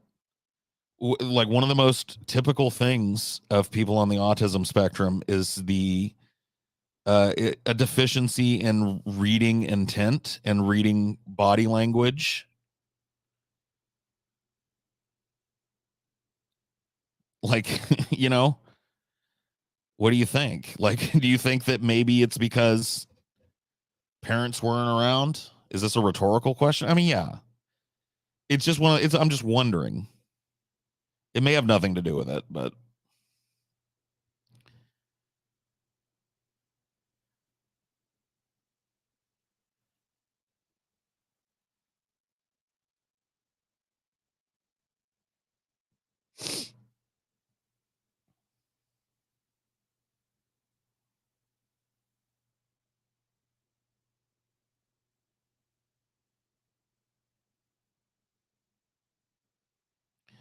I got told by my therapist that I'm not technically autistic, but I was traumatized and neglected to the point where I was basically made autistic by my parents and other adults.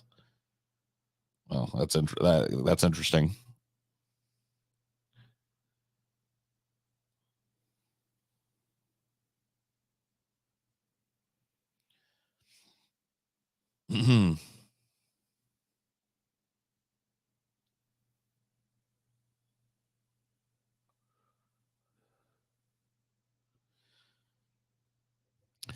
I mean, they're just, you know, like, child development is so important. It is so important for that child to spend a profound amount of time with its parents,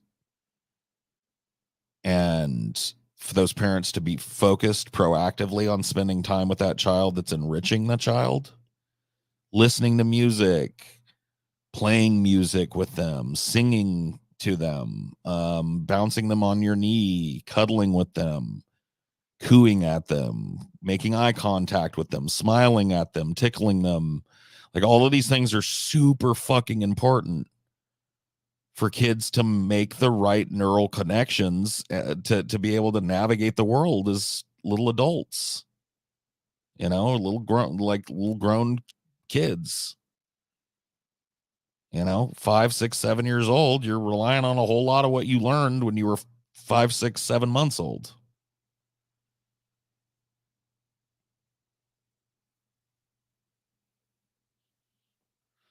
My siblings had to decrease screen time and send their kids to speech therapy. Absolutely. I mean, dude, I'm blown away by just, I know this is like this, people, they're gonna call me a grammar Nazi for this, but just reading the chat sometimes and reading like comments on YouTube videos or comments on Reddit, I am blown away by the lack of punctuation and the lack of proper sentence structure and capitalization. It's just like the fucking art, the art form of the written word and spoken word is degrading to an alarming point. Play the record player, yeah.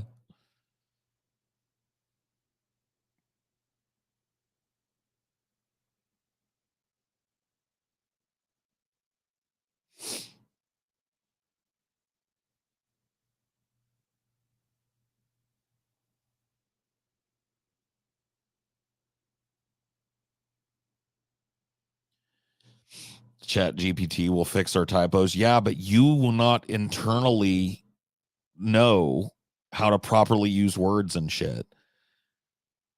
Like that still doesn't fix the problem of you being stupid.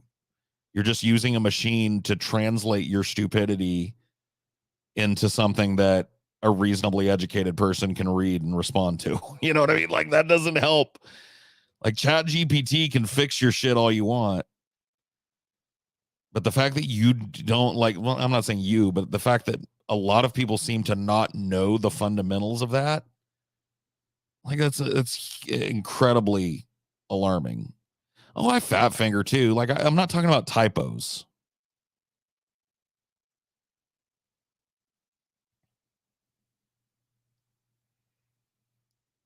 You know, like everybody makes typos and shit. I'm not even really talking about misspelling things, although that is part of it.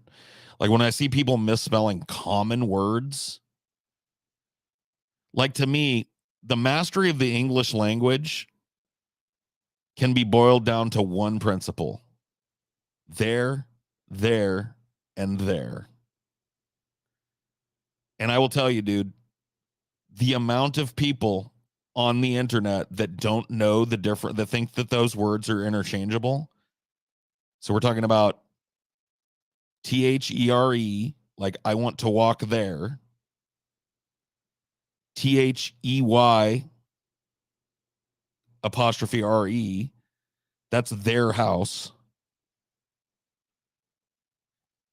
Or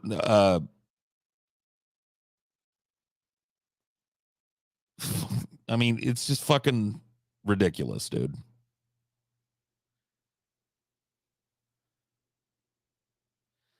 They're going to the house. THERE. There. That's their cabinet. Then, oh my God, dude, that too. Like, are you like, I'll be reading like political shit, right? Like, people are having like political art, like making political comments aimed at me. And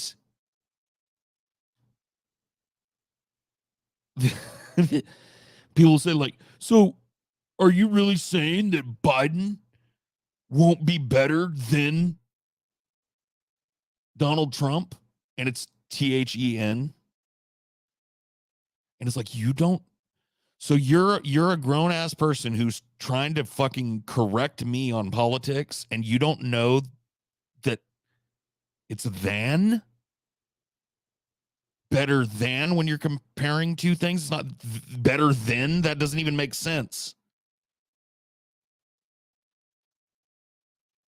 And you're trying to have like a dude, you have no idea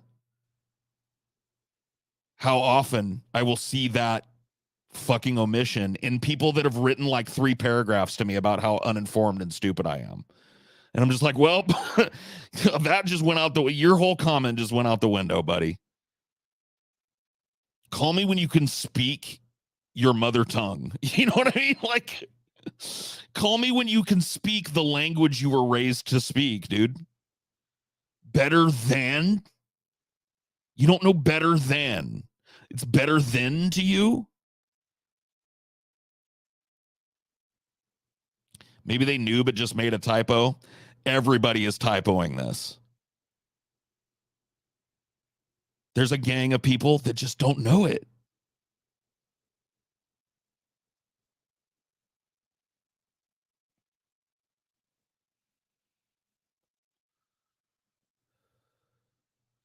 So are you really saying that Trump will be better than Biden? Huh? Then? Like, why would I take any of your opinions seriously? You don't even know how to speak the language.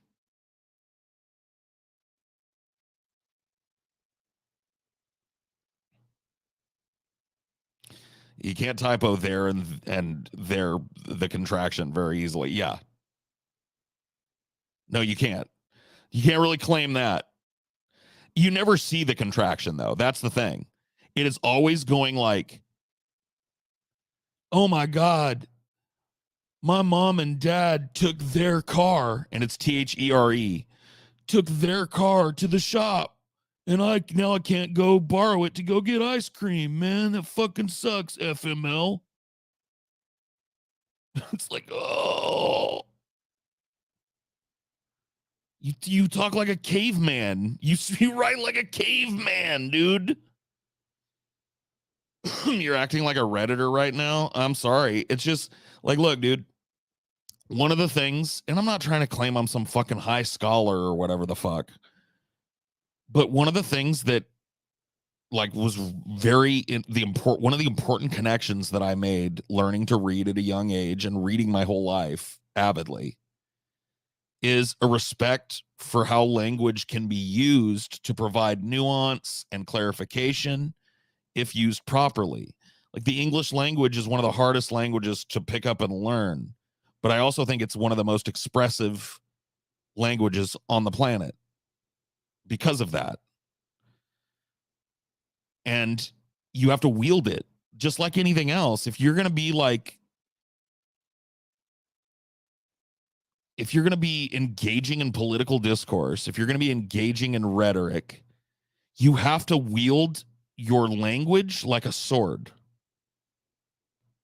That's your delivery point.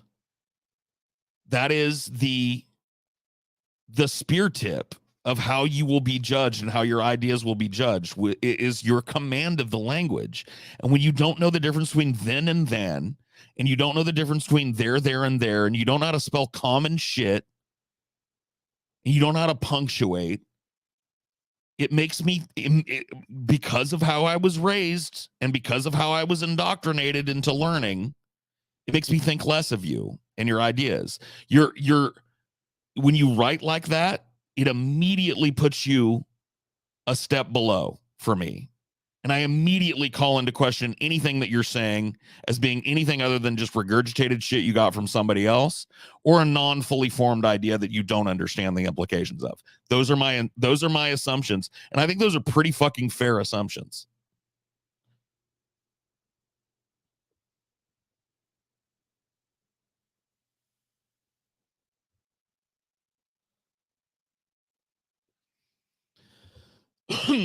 DJ Bustinut says, speaking in a way that makes you sound intelligent sadly matters more than actually knowing what you're talking about. I don't agree with your framing on this, DJ Bustinut. I think that speaking in a way that makes you sound intelligent is a byproduct of knowing what the fuck you're talking about. These things are not unrelated. You're better than this, Paul. That one too.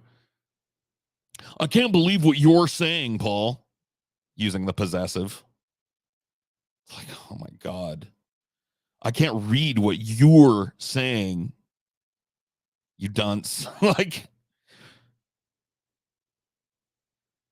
if I could immediately look at your comment and take you to school on the use of the very language that you're trying to convey an idea in, what idea can you really elucidate for me?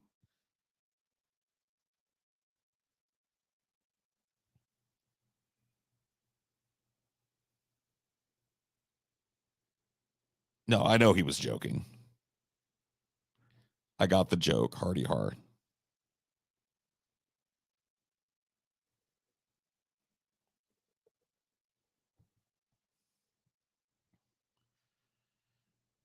Now look at Vosh. He sounds intelligent, but he's dead ass wrong. Vosh is not neither. See, Vosh is intelligent, and he's not dead ass wrong. He's just wrong. He's a gifted communicator, especially considering that he shared openly that he's diagnosed on the spectrum. He's a very good communicator.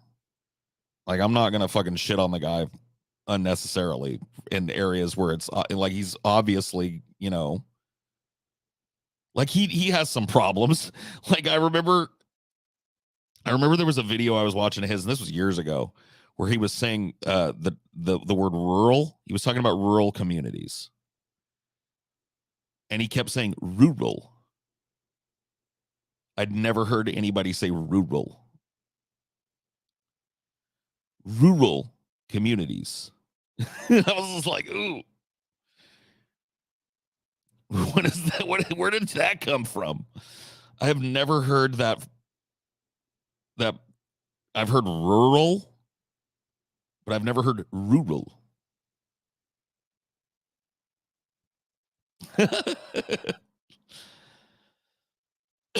But, whatever.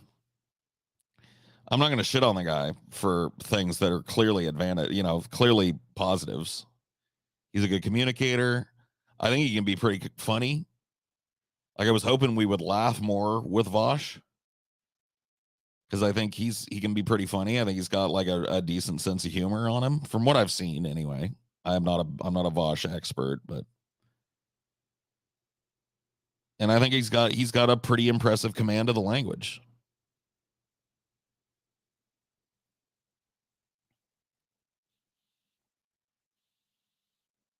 Rural.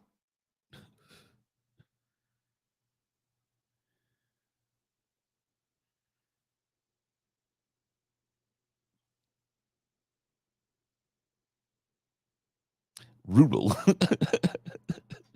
Sorry, I'm stoned. Why am I apologizing to you for being stoned? Fuck you. I'm stoned.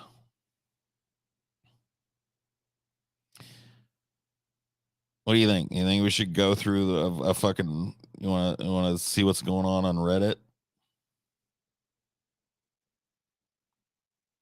Can answer some fucking Reddit concerns. You guys want to do it?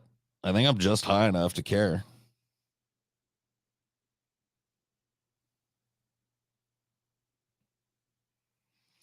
Reddit. Da da da da da. Let's see what we got. Here's one called More Criticism. Should we check this one out? Doesn't have very many. Let's see. Let's see what the criticism is. An earlier post said that DFF has basically turned into DP, and I just remembered something. Run on sentence, no punctuation. One of TJ, sorry, one of TJ and Paul's biggest complaints leaving, this should say in leaving DP, was having to constantly stop, this should be and read every single super chat, derailing whatever conversation was going on. Nice period usage, buddy. Sound familiar again? What's the criticism? We don't stop and read every single super chat. We throw them up on the screen, but we don't stop and read every single super chat. If it's just dumb or like off topic or whatever, we don't pump the brakes. So I don't understand this criticism.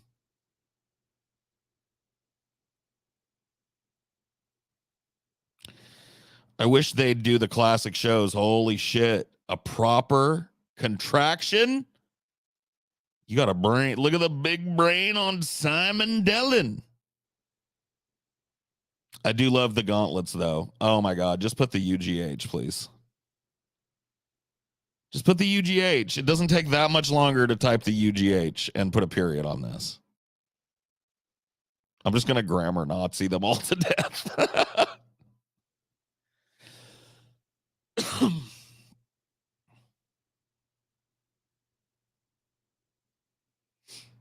Vosh pissed off a bunch of stoners in his chat because he was talking about people being addicted to weed. People are addicted to weed. What? Like, why is that a controversial statement? See, I hate stoners that are like self-delusionary about weed. Weed is less destructive to your physical body and mind than alcohol and a lot of other hard drugs, but it is not without its addictive properties. Like, it's mentally addictive. It doesn't have a physically addictive component like nicotine, but it has a psychologically addictive component. Who are these dorks? This is the subreddit. All right, so that criticism has been answered.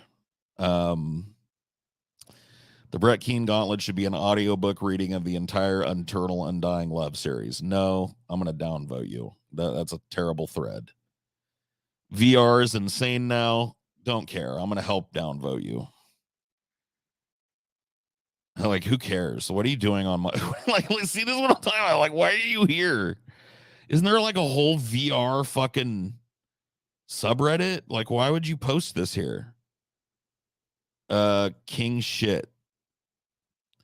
Inmate stabbed Derek Chauvin 22 times. Oh, got it. So this is, like, whatever. I don't think Derek Chauvin should I don't think that prison should be a sentence to go and be raped and or stabbed up and shit. Like, I think the fact that that is so common in American prisons is a huge black mark on the American prison system and underscores the need for massive reform.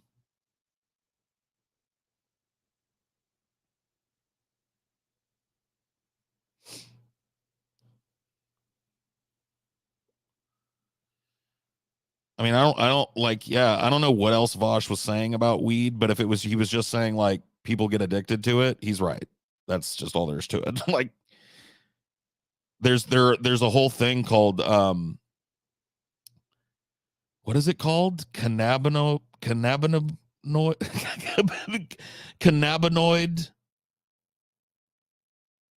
exposure syndrome or something like that. There's a number of like medical and psychological conditions that are adjacent to uh, heavy weed smoking.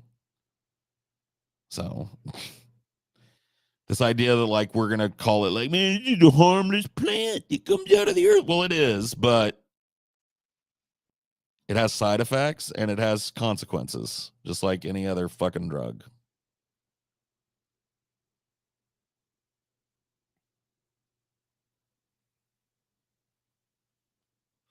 Should all be talking about Paul, TJ, and Scotty? I don't know. Let's see.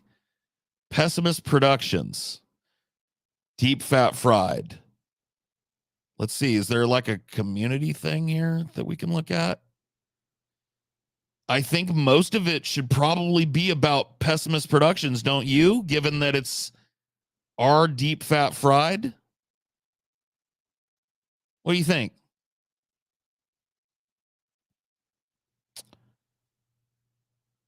Bruh. This just in: the man who stabbed Derek Chauvin in prison was 50. So, like, yeah, this is just like multiple posts about Derek Chauvin getting stabbed up. What else do we got? Some content for those of us who aren't into twinks, femboys, or horses. I mean, oh, so it's just hot chicks squaring off.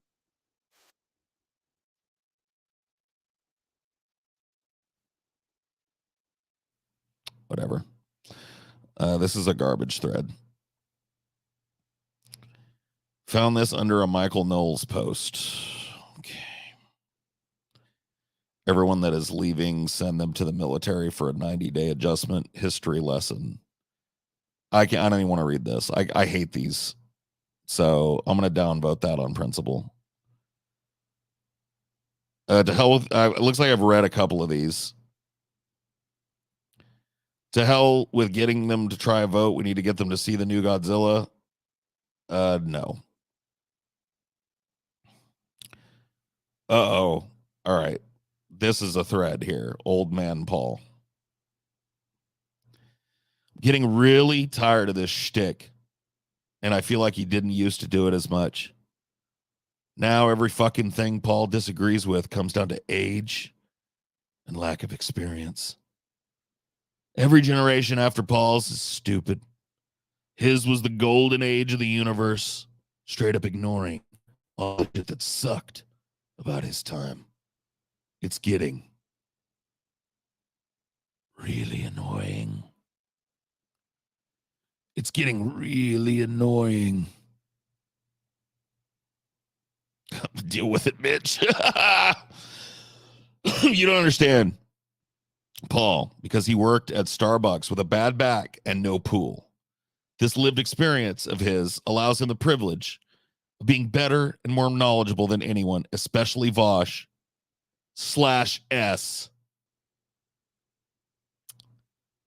Wow. You're being sarcastic?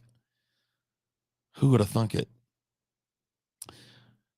Man, I didn't think about that. Blowing OP's mind. Also, don't forget that he worked at a public school for like 2 years. Like the better part of 9 years, 8 years and change. But you're only 7 years and change off, so it was close enough. Yeah, worked at public school for the better part of a decade. But yeah, a couple years though. Whatever, a couple more years than 2.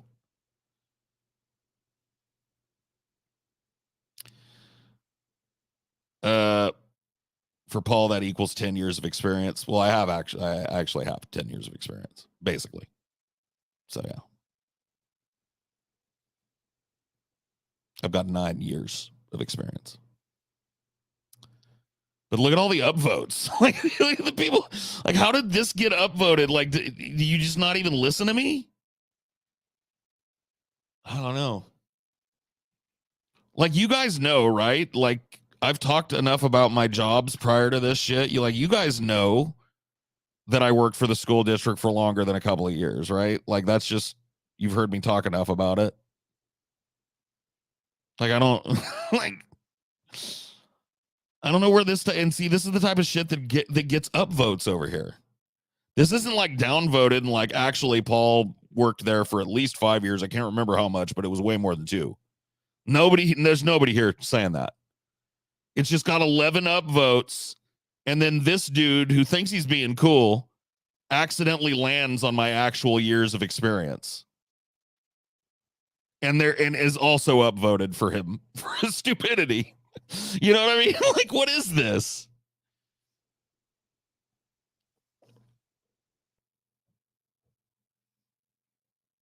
Like, what is this shit, bro? Like, I don't, like, it doesn't shock me that these comments were made. I mean, there's more morons on this planet than reasonably intelligent people. But the fact that these are the comments that are like upvoted, that are just like absolutely as wrong as you could possibly be. Guy being sarcastic accidentally lands on my actual years of experience in the job that's being referenced. 8 upvotes. I'll be right back.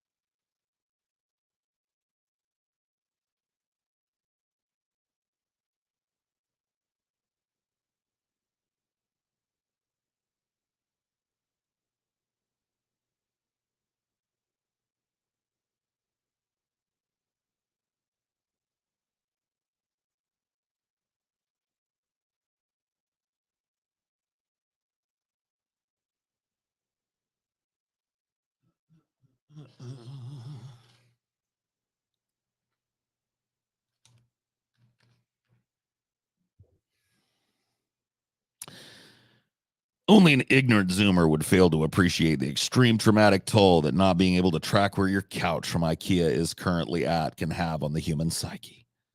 Paul's trial and tribulation fraught lived experience is valid. Check your couch having privilege. Oh man, got me. Got me with this one. The I'm fat because my back is bent, no telling where my couch from IKEA went joke made into a long, bloviating, rambling half paragraph. 33 upvotes.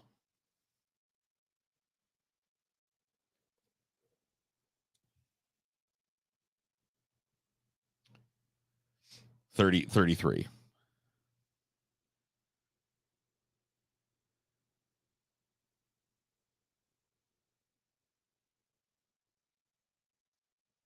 Paul was kidnapped and almost murdered, you absolute bell end. Huh? Where did that come from?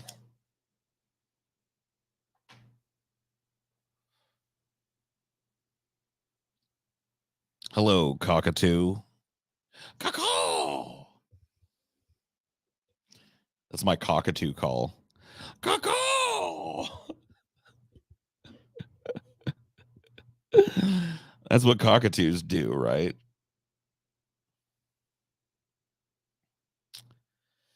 Yeah, and dude acts like he slaved away in the hardest of manual labor jobs before he became round as a ball. Fuck out of here. No, I was round as a ball and I slaved away in manual labor jobs. I've never said this. In fact, I've just outright told you the places that I've worked because I wasn't a person that hopped a lot from job to job. I worked 2 jobs for a very long time each. So I worked at Starbucks. That is not the hardest manual labor job on the planet, but it ain't the easiest job on the planet either.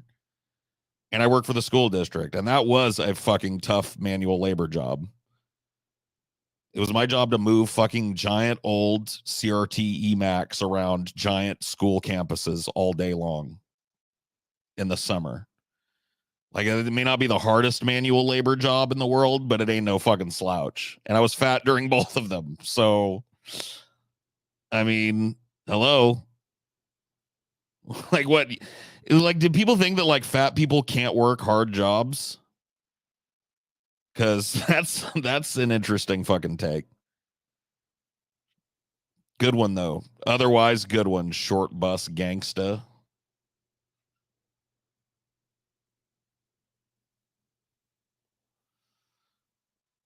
How did you stay fat doing that work, hauling computers? Uh, Eating a lot of fucking food and basically like drinking nothing, no liquid but Monster energy drinks for 10 years. That's basically how I got through it. That's how I remember it.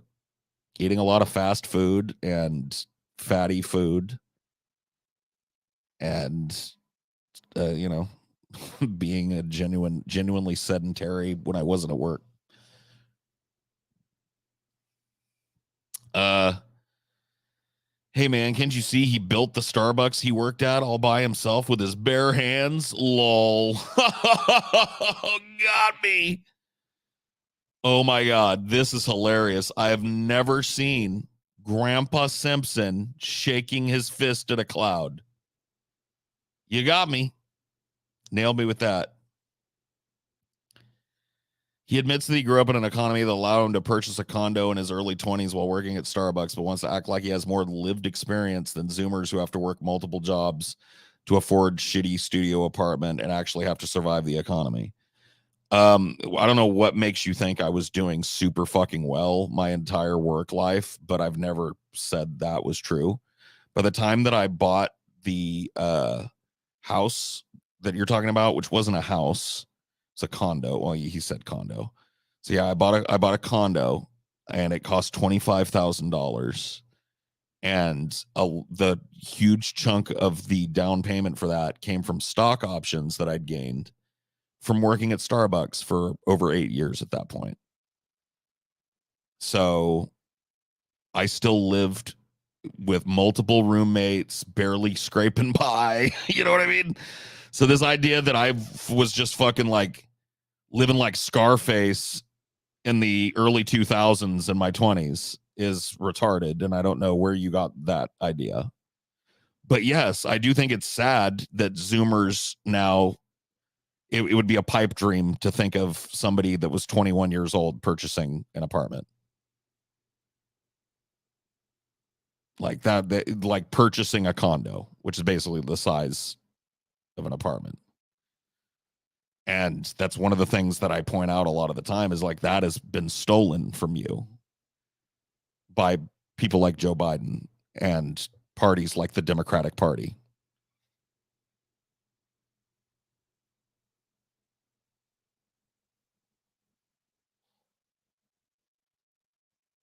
He thinks that everyone who gets an online job lives like Vosh. I know there's such an assumption that we're just rich as fuck.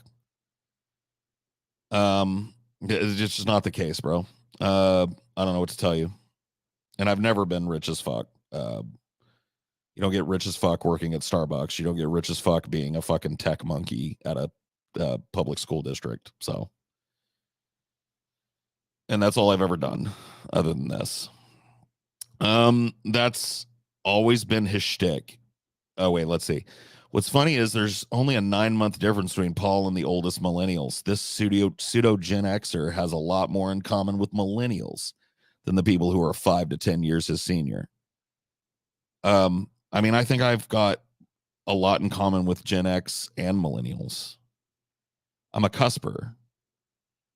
So I was steeped in Gen X growing up and kind of came up as one of the first generation of millennials.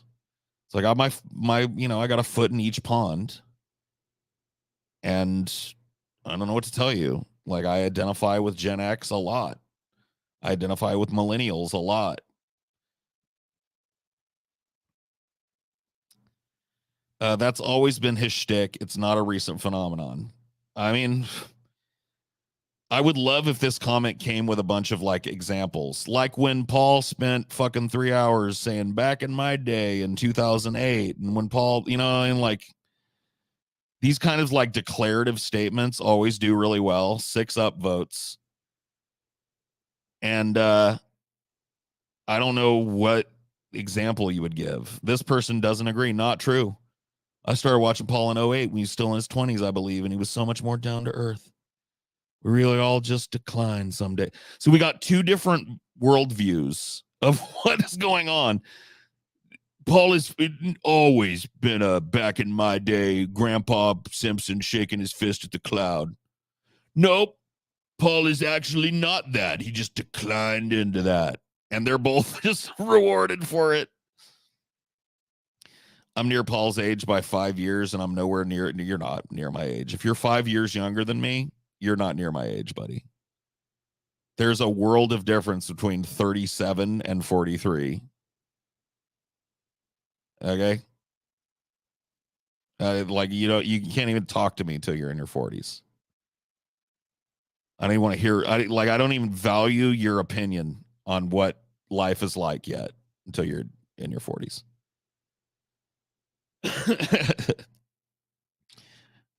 By the way, I'm joking, idiots. Pretty much, I don't recall him being that way until after he turned 40. Uh-oh, I feel seen. Your 40s isn't even that old. You can be just as able-bodied as someone in their 20s as long as you take care of yourself, which is clearly he's had trouble doing. Like this is some kind of news flash. I've been fat since the 6th grade, kid. Like, why is this being discussed? Yes, I'm a fatty. From where I'm standing, it's clearly a byproduct of insecurity and a coping mechanism for having to wake up and look at his old and haggard face.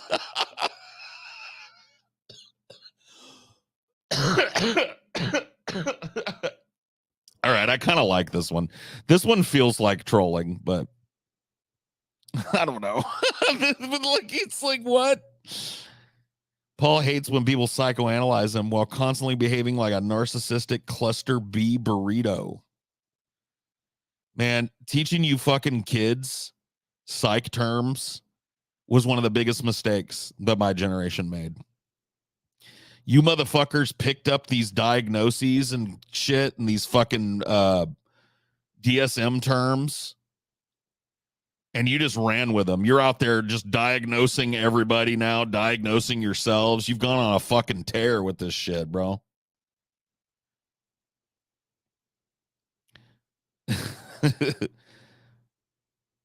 Don't lump all us old people in with that jerk.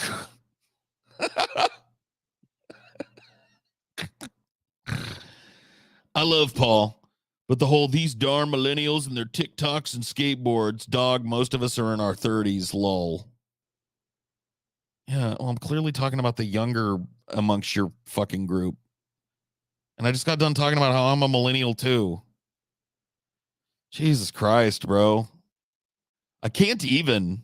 Let me just speak millennial to you. I can't even with this comment. I am so done with this comment. Oh my God, I can't even.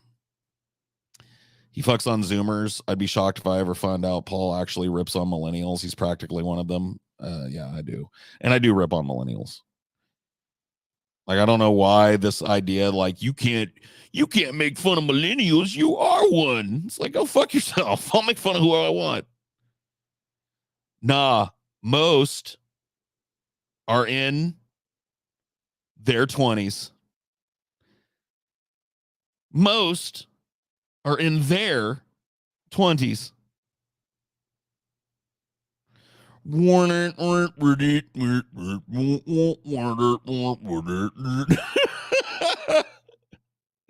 So easy, even a caveman can do it.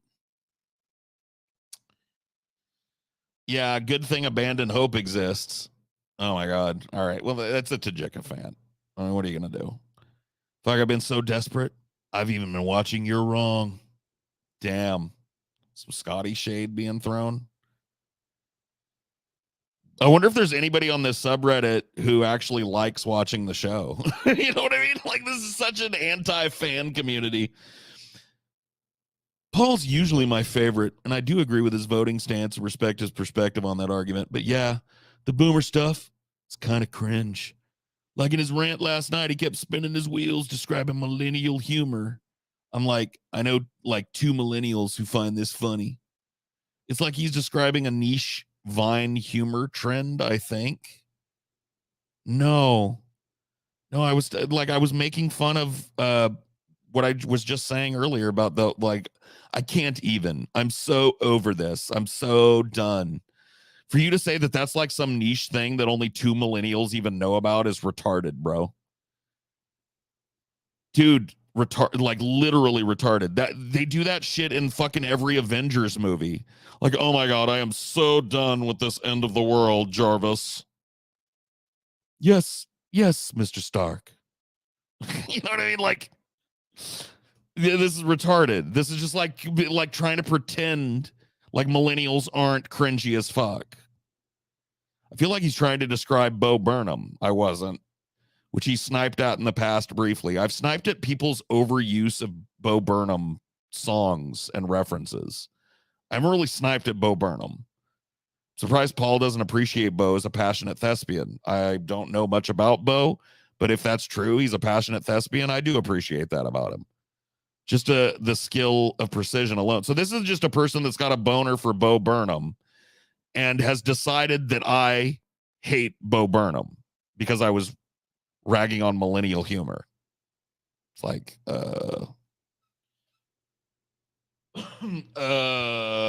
okay.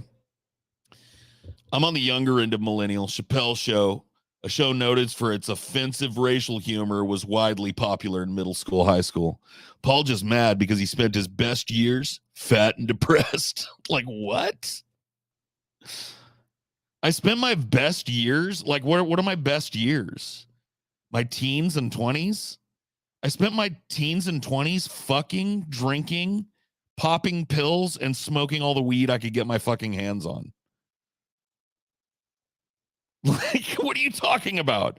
What do you think? I just like sat in a fucking dark hole, a dark room with nothing fucking going on in it?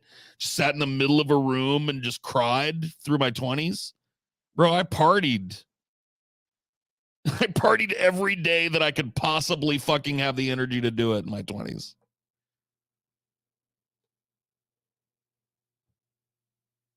And I've talked about it at length too, so I don't know where this comes from. I went to a fuck ton of concerts when I was in my teens. I went to parties constantly. I got together with my friends. I played in a little band. I smoked a bunch of weed. I fucking tried desperately to get laid and fooled around with a bunch of chicks in my teens.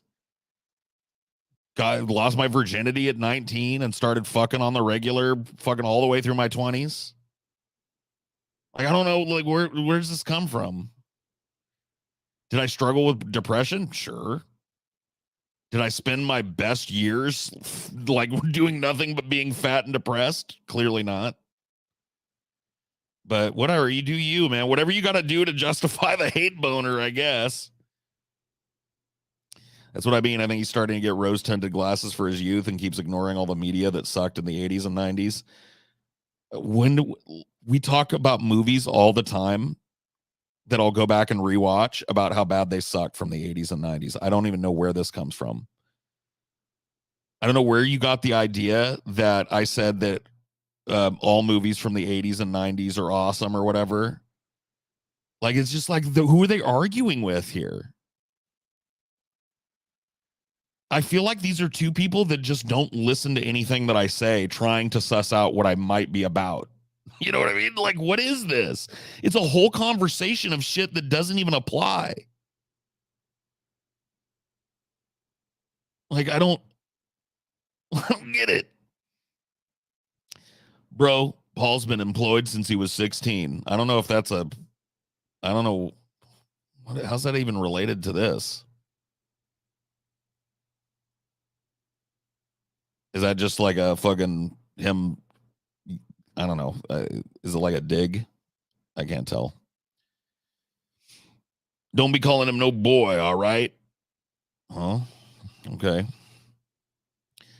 Lived experience molds a person's opinion on a subject. Paul isn't saying the new generation is stupid or that there weren't sucky things in his generation. Oh my God, is this a person with a half a brain in their head showing up? Now we're down at the bottom. And so the person that actually has half a brain in their head barely has any upvotes. We'll take another one, buddy. He's trying to use his own lived experience as a barometer to show new generations of voters why old patterns of voting blue won't work anymore. It's like in the Godzilla movies when somebody suggests using a nuclear weapon to destroy Godzilla and Japan face palms collectively. Right. Absolutely correct. So here's the one person probably in this thread that's actually right, and they're languishing down here at the bottom underneath a bunch of weird like hate fantasies about me that don't even apply. Ever since Paul lost his channel, y'all have become too comfortable making shit up about him. It's hilarious. He's talked about all the ills of his time, or his times repeatedly. Recently did so in a patron's ideology. Yep, another fucking. So there are a couple of people with brains over here. Well, I'm happy for them.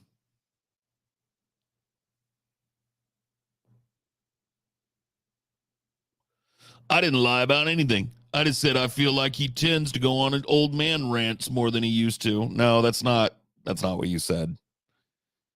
You did a whole fucking paragraph worth of shit. You didn't just say like, I don't like his like back in my day rants. You like trying to recontextualize a fucking total unhinged rant. Let's see if there's any more of these that are even worth looking at. Oh, here's the dude with the hate boner that is making like just making up a fucking false Paul in his head to argue against.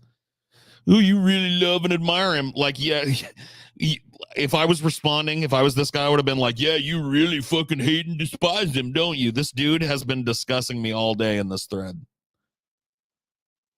And then one person comes along and goes like, actually, you guys, this doesn't really make a whole lot of sense. Oh, you must fucking love him, huh? I'm sure somewhere in the comments is saying something that isn't true. Welcome to the internet. Instead of gesturing, how about you directly respond to those people? Because why waste your time responding to people who are lying through their fucking teeth? So there's, or what are you claiming that if he went through and dismantled your post above like I did, that you'd have been like, oh, guess I was wrong? No, you'd be doing exactly what you're doing in here. Look at these paragraphs this motherfucker is writing just because a dude fucking wrote a positive comment about me. How triggered he is that somebody stepped into this fucking hate boner fantasy thread and brought a little fucking reality to it. Look at him. Paragraphs, paragraphs, and paragraphs, and paragraphs. Oh my God, dude. Holy fuck, bro. Do you need a hand job? Can I help you release a little tension? If I were to give you a real quick and dirty hand job, do you think that would fucking chill you out a little bit?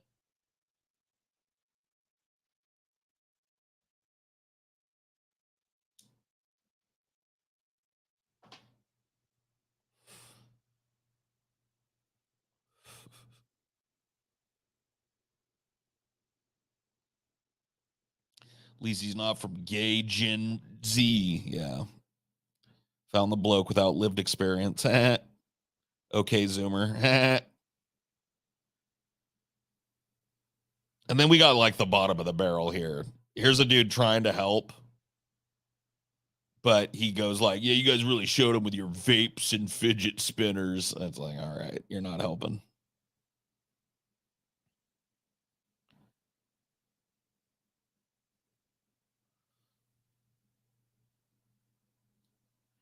Man, this thread just goes. Huh, what a bunch of bullshit. What a fucking gaggle of horse pucky that this is.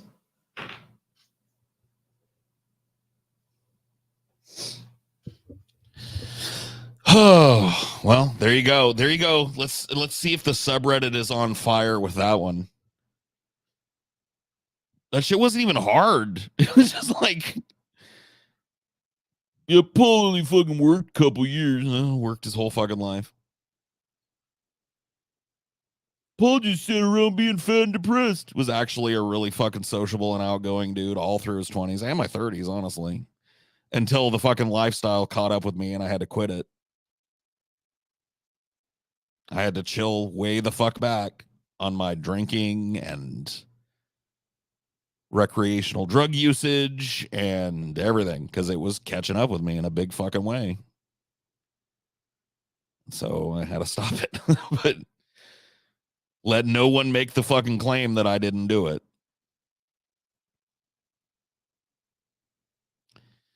Would you say you're the most divisive of the DFF cast? No, I think TJ's more divisive than me on the whole. Just from the sheer amount of people he's been in front of and pissed off. Like TJ's caused some actual fucking major real world drama shit. You know, he's been involved in some shit. I remember he made some video about how soccer sucks and pretty much all of Europe hates him because of that. You know, I think TJ is still the most controversial cast member just from sheer exposure. I think within the microcosm of our fan base, I'm probably the most controversial.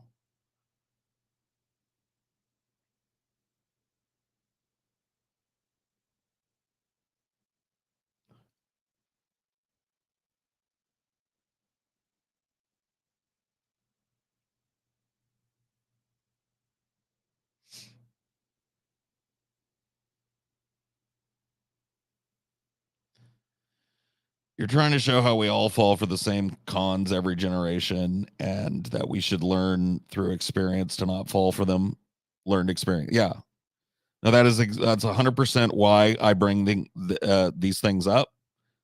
Why I relay anecdotes from my younger years to you, my younger political involvement to you. Like that's why. 100%. Like I'm not trying to shame your generation or whatever. I'm not trying to claim that my fucking childhood was utopian. It clearly was not. Or that times were just fucking perfect for everybody. They clearly were not.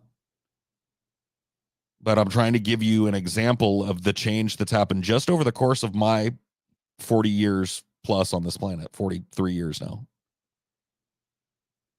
Like I'm trying to show you the scope of how bad things have gotten, especially for poor people and for working people, of which all of you, I assume, are. I'm pretty sure there aren't any millionaires among you. Maybe one or two. Naughty Priest might be. The vast majority of you are poor and younger than me. And when I bring up like, hey, this is how things were done in my age and it didn't work then and it's not going to work now, I'm basically a dude that flags you down as you're riding your horse through the Old West and goes like, hey, there's an Indian ambush up there. Don't get fucked up like I did. And you're kind of going like, what do you know, old timer? You don't even know anything about Indian ambushes. I'm not, you think I'm fucking gonna listen to you and be held back by you? Yeah, hi ho, Silver. And then, and I'm just like, well, There they go. Can't say I didn't try to warn them.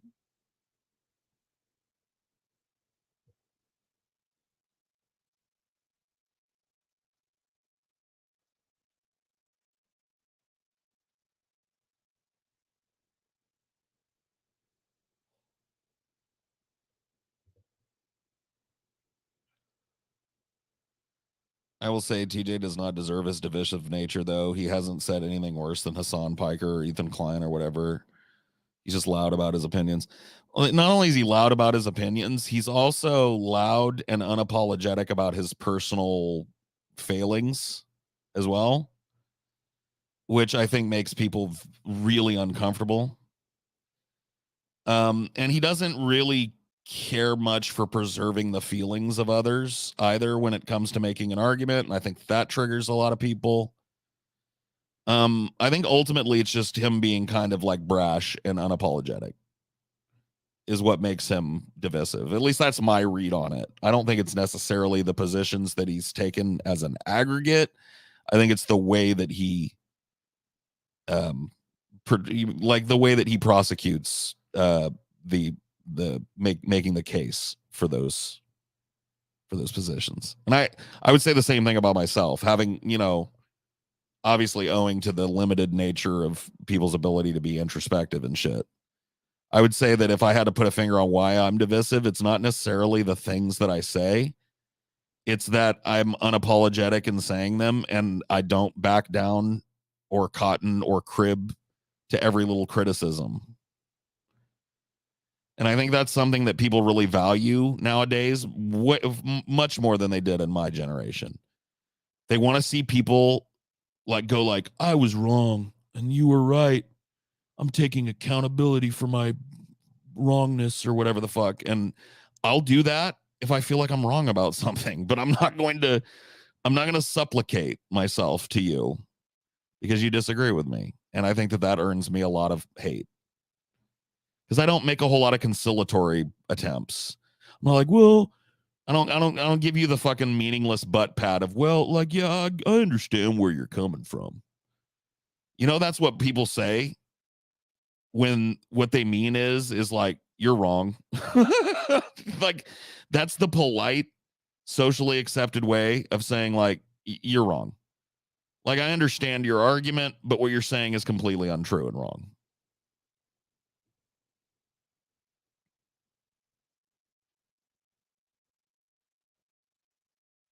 Like, it's a way to diffuse the sting, and I don't really do that. I find it's a waste of time. So I skip straight to the you're wrong and I'm correct. And I don't think people like that, even though everybody argues that way ultimately.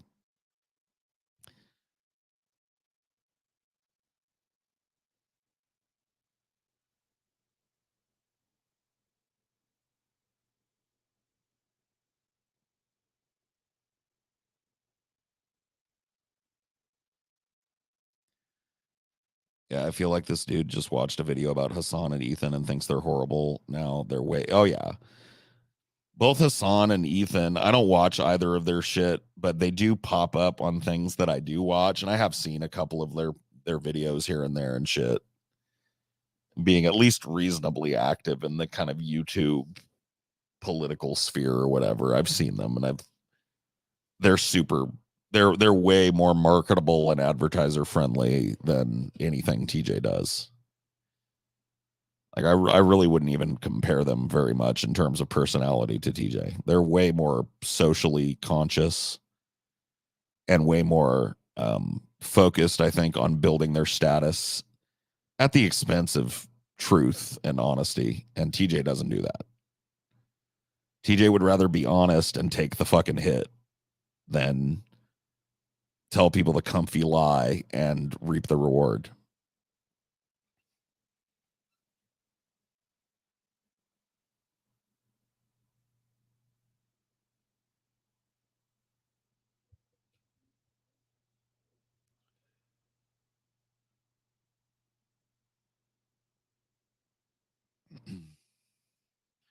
Is your way better? I think about this a lot. Is tact really a bad idea?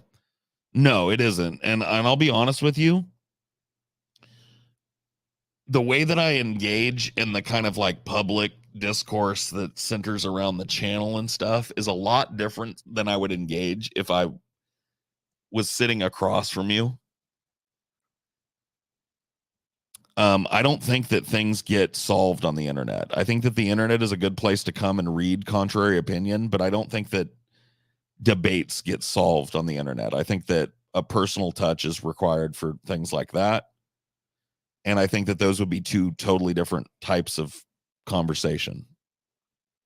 That's not to say it won't get heated or I won't say some things that you find offensive or whatever, but I would say that it would probably be a more tactful conversation. I really don't bother doing it on the internet because once again, I think it's a waste of time.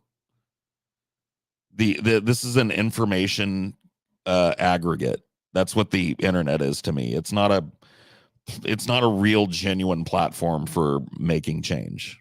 It just isn't. It can be used in furtherance of that, but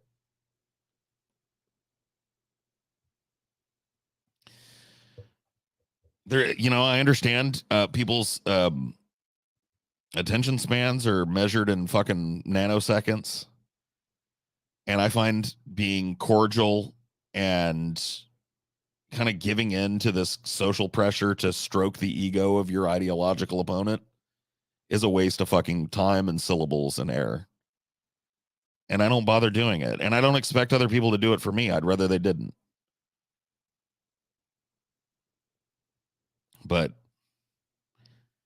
that's just my proclivities as a person. Like that's how I am in real life.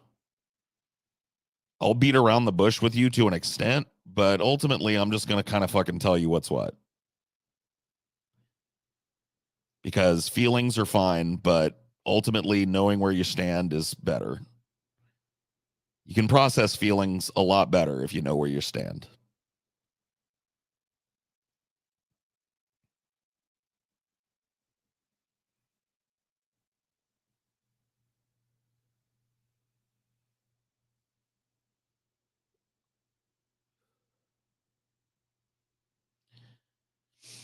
I should have compared TJ to Kyle Kalinske. Those two have very similar worldview, but Kyle isn't loud and brash, hence he isn't controversial. But those who have, yeah, I mean, I don't know if they have the same exact worldview, but yeah, I see what you're saying.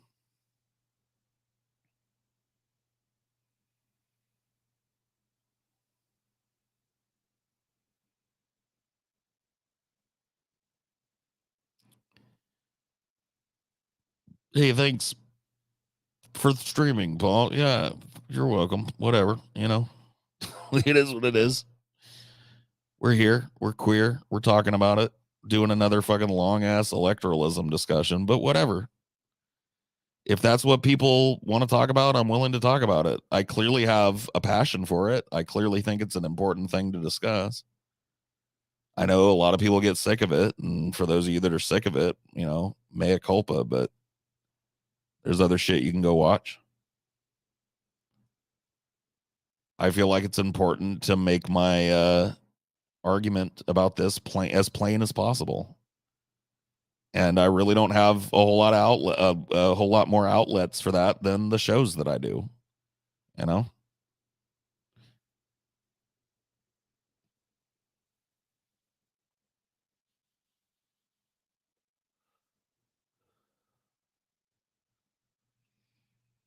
always loved you, Paul. No matter what belief you have, you're genuine.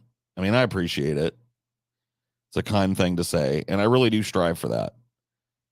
Like, to me, that's a meaningful thing. I try and be what I would like out of a person in my position, and what I do like.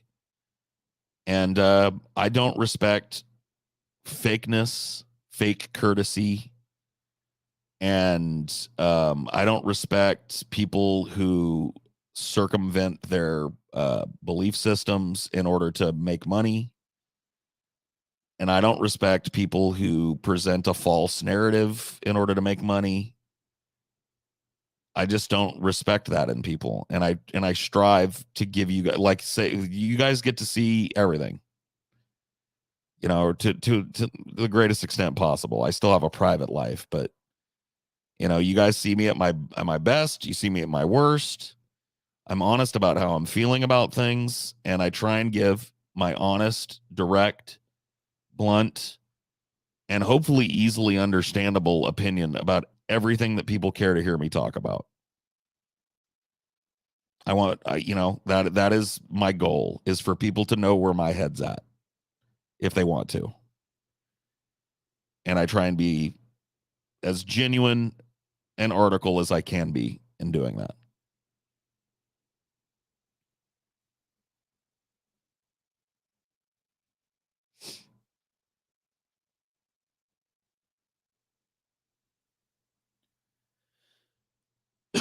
Do a hometown, a Central Valley meetup one day. Might be kind of interesting. I don't know if there's many of us, but there are a few. I've had a lot of people tell me that they're from the same area that I grew up in and stuff.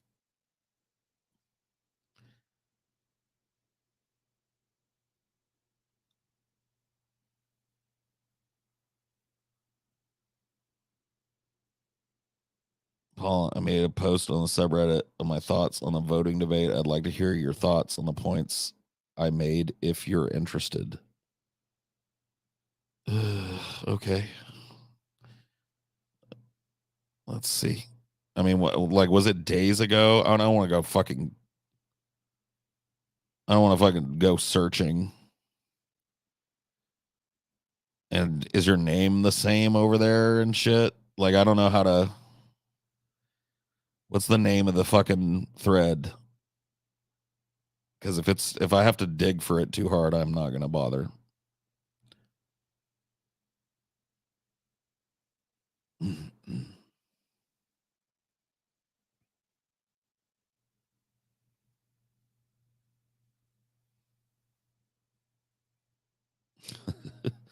Why are you guys over? You guys are like posting on the subreddit, dude.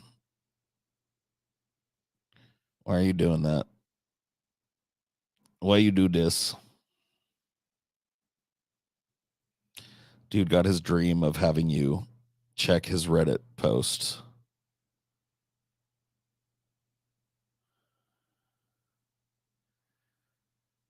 Type of thoughts. I'm not, dude. Oh no, man.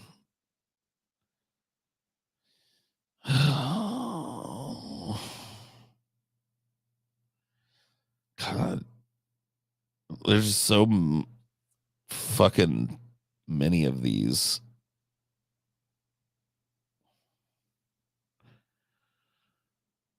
I'm not gonna find it.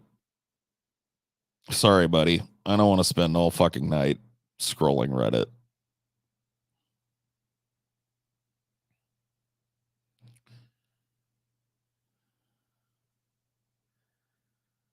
The glorious sufferings of Paul's ego. Yeah, right. Put me through the fucking Reddit ringer. No, I've done enough fucking Reddit responses. I mean, you can give me a succinct idea here, or I can jump in a fucking Discord room on TJ's fucking server or whatever, and we can talk there or what, however you want to do it. But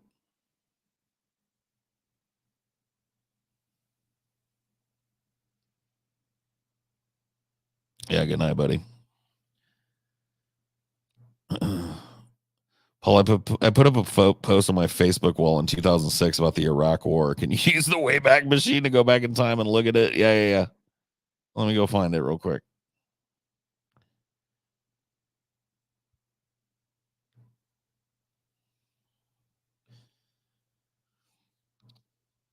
I mean, I'm willing to fucking talk to you guys about this shit and answer questions in that format as well. I know a lot of other streamers do that. You know, they'll have a Discord thing and they'll pull people into the call if you've got like a question. Just, you know, try and be as succinct as possible or whatever the fuck. And we'll have a conversation about it. I'm like, I'm fine doing that if you guys think it'll be helpful or whatever. But if that's to become a regular thing, I'll have to make my own little server. and set it up to where that's all that can happen on it.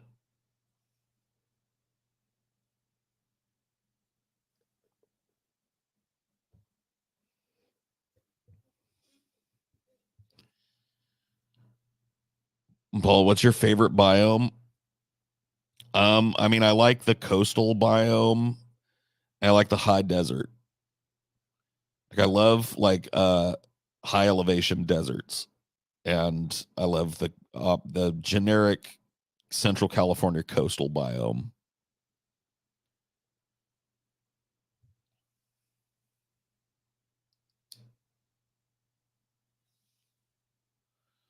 This is Paul Zigo broadcasting to you live from the high desert in California. It's cold and dark on the Mojave tonight, and we have a hornet's nest of implication and paranoia to dig through. Ladies and gentlemen, won't you join me for this episode of The Wolf's Eye? Oh,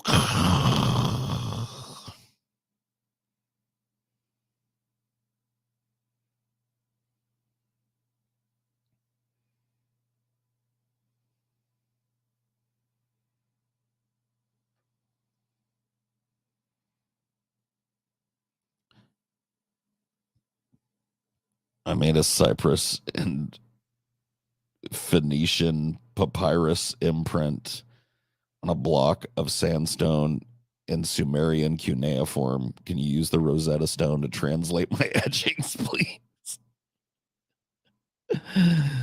Oh, come on. It wasn't that bad. But yeah, I mean, you can fucking make your argument in here, or, you can go take it to Discord.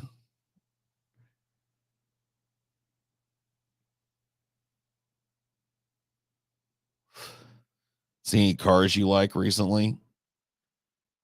Um, Not really. I think cars are kind of ugly right now, to be honest with you. Like I'll see like some supercars sometimes, and I'm like, damn, that's pretty sexy. Like I saw a fucking brand new Corvette with the sports package and shit on it, drove by the last time I was out and about, and I was like, damn. I've always loved a Corvette. My dream car is like a 76 uh Corvette Stingray. Competition orange, offset black racing stripe.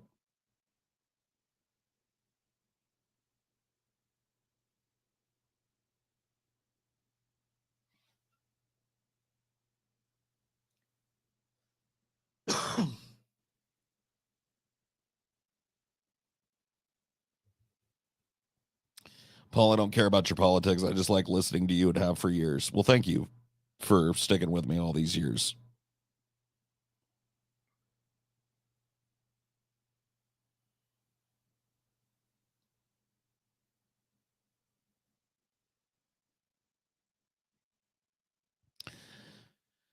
I'm not like a gearhead or anything, but I like cars. Like I can appreciate like hypercars and supercars. I like looking at videos of people doing reviews of those sometimes. I think they're very neat. And I would love to get to like drive, you know, like I don't particularly want to own one, but I would love to drive like a Tesla Plaid edition and just fucking hit the supercharger thing and get it up to 90 on a back country road or some shit.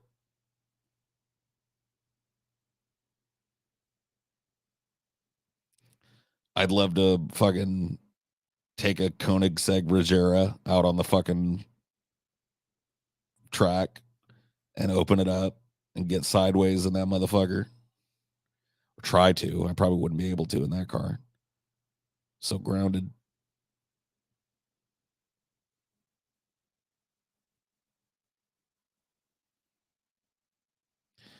Yeah, I don't care about the horsepower. I'm not like into the Corvette because it's fast, which by the way it is. Even at 160 horsepower or so, it's still fucking retardedly fast because it's light and small and zippy and responsive.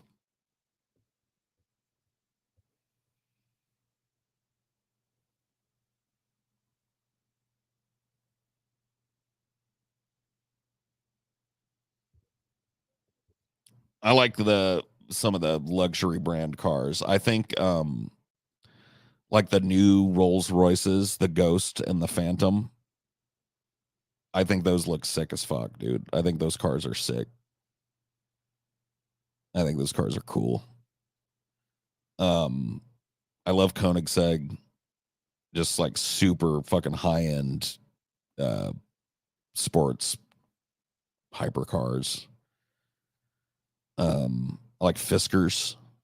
I think Fiskars are really cool looking. I love how Fiskars are like inspired by aviation, so a lot of their dials look like they use like airplane dials and parts and shit. They're it's really neat. I love a Fisker. What kind of car do you drive now? I drive a Nissan Kicks. It's just a shitty little fucking, I don't know what you'd call it. It's not like a full size SUV. It's like a smaller SUV kind of looking thing. It's basically just like a stretched minivan, like like an oblong, slightly reshaped, slightly smaller minivan or whatever the crossover. Thanks. I don't know what the term is.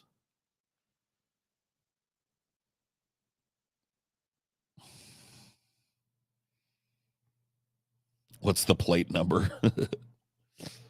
I mean, what would you where are you planning on doing with that? You gonna look up my my address and then what are you gonna do? I don't know. Like,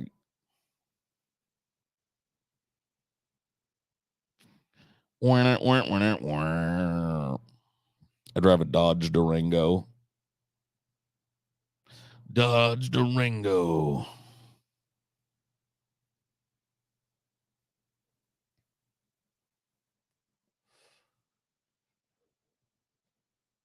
I'll send you food. Oh, I don't want food. Thanks though. Send food to like a homeless person or something. Go volunteer at a soup kitchen or some shit if you want to send somebody food. I don't. I buy my own food. Thanks.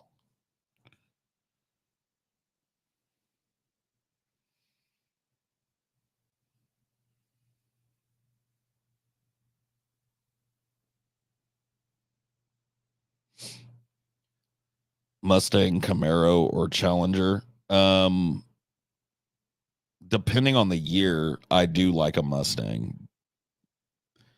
I've never cared for Camaros. I've never cared for Dodge Challengers, so I'd go with a Mustang.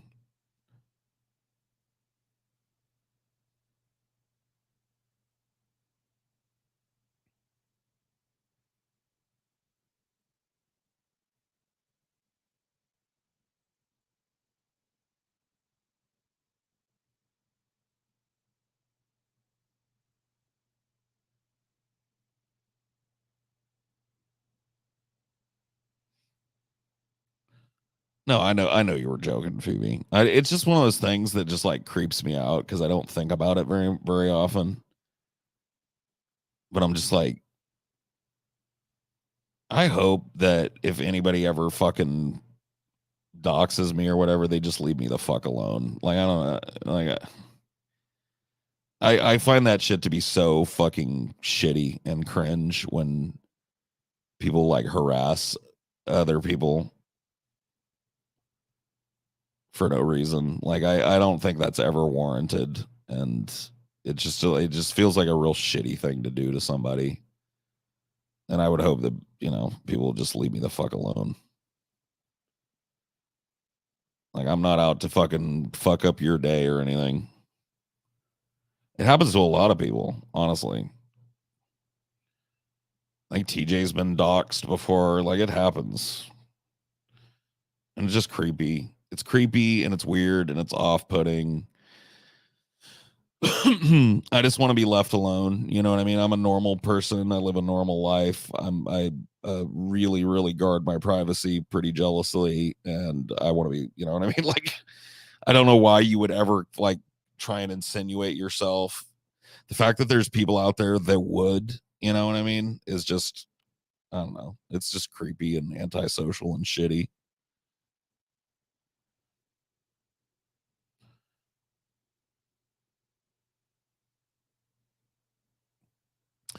Paul acting like a consumerist swine with cars. I don't know, man. Like my dad was a big gearhead.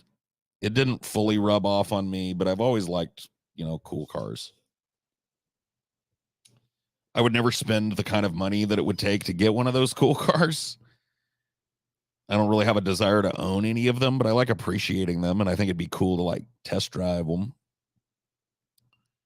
Go zoom zoom, go fast fast, you know what I mean, real quick. I'm cool with that. Like I don't necessarily have the aspirations to like own a big private jet, but I think it'd be cool to fly around on one a couple of times.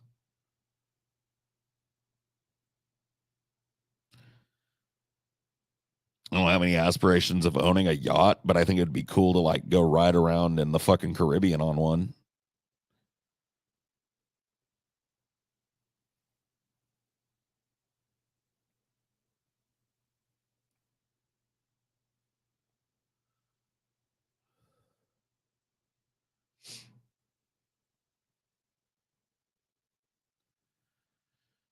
You think people should represent their real names? Yes, I do.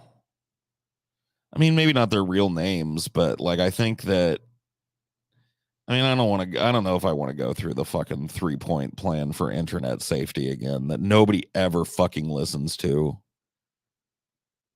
And I think it's so important. I think that it would do so much to clean up the discourse on the internet and to like just stop people that are time wasters and shit. I look at like a lot of people that do trolling. Now, there are some people that troll that I think they do important work. Like I've always been pretty pro troll, despite, railing against them and shit. Like I'm a troll from back in the day. I get it. But like just like the time waster trolls, like those people would be so much less capable of poisoning the discourse and derailing the discourse, and it would just clean up the online space so that actual conversations could happen on it. And I think it's totally a possible thing to do.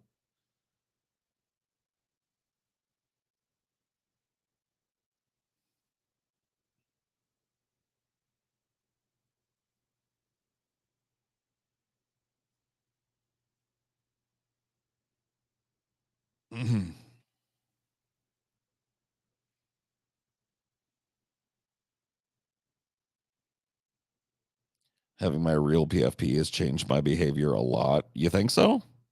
I mean, I imagine it would probably. I've always kind of had my you know face and everything appended to my social media presence, as meager as that is these days. So I never really did the whole like I'm just an avatar thing. But I imagine that like switching, putting your real face in there would be like, a little bit shocking.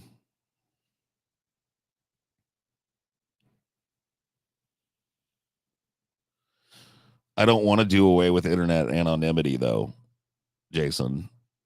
That's like a misinterpretation of my position. I've explained this. I guess I'll explain it again, just real quick, and we can talk about it if you want.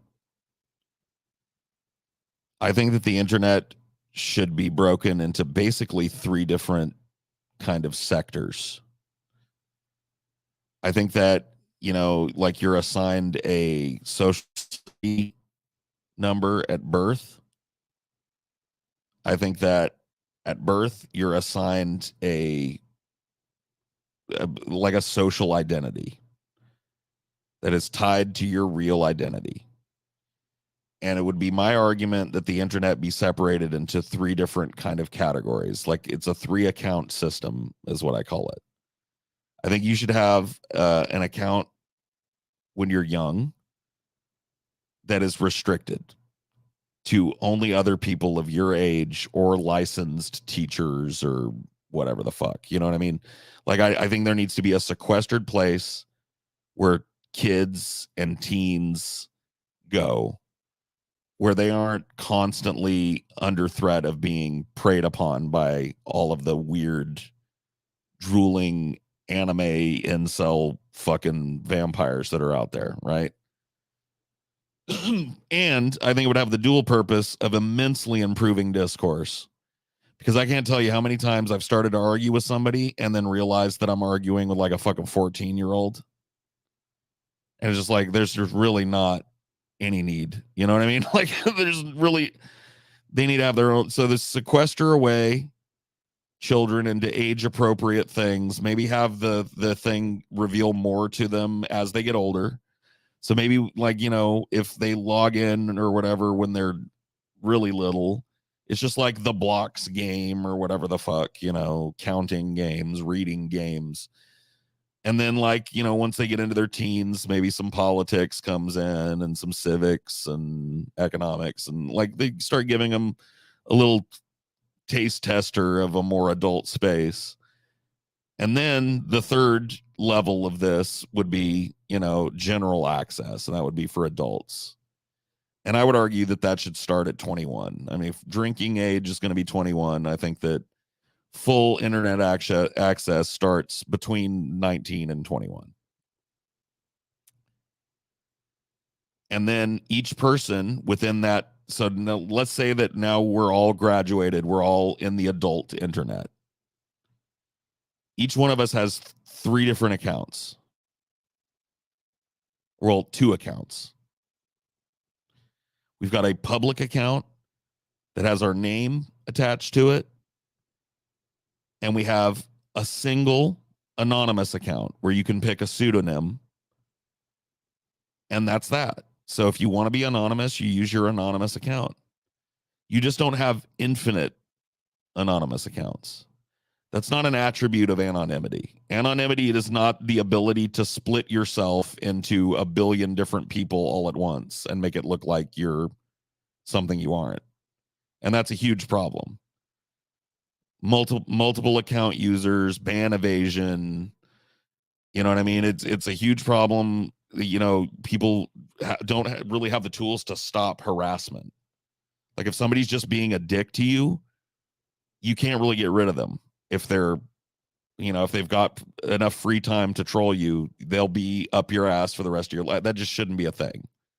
That's not an aspect of human nature that it is tied to anonymity.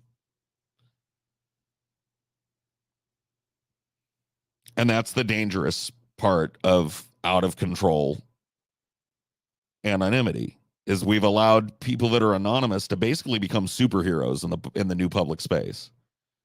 So one dork shows up, you're having a political rally or whatever in the internet space. One guy shows up and starts going boo, boo, and spamming up the fucking shit so nobody can hear anything. You remove him. You have him removed from the fucking thing because he's just there to be fucking unconscionably disruptive. And before you even finish carrying him off the premises, he's already back as 2 people this time. You see what I'm saying? Like, that's not a tenable way for people to have a discussion. And we need to have some serious fucking discussions. That's the most powerful thing about the internet, is its ability to connect people across vast distances so that they can have discussions of the common good.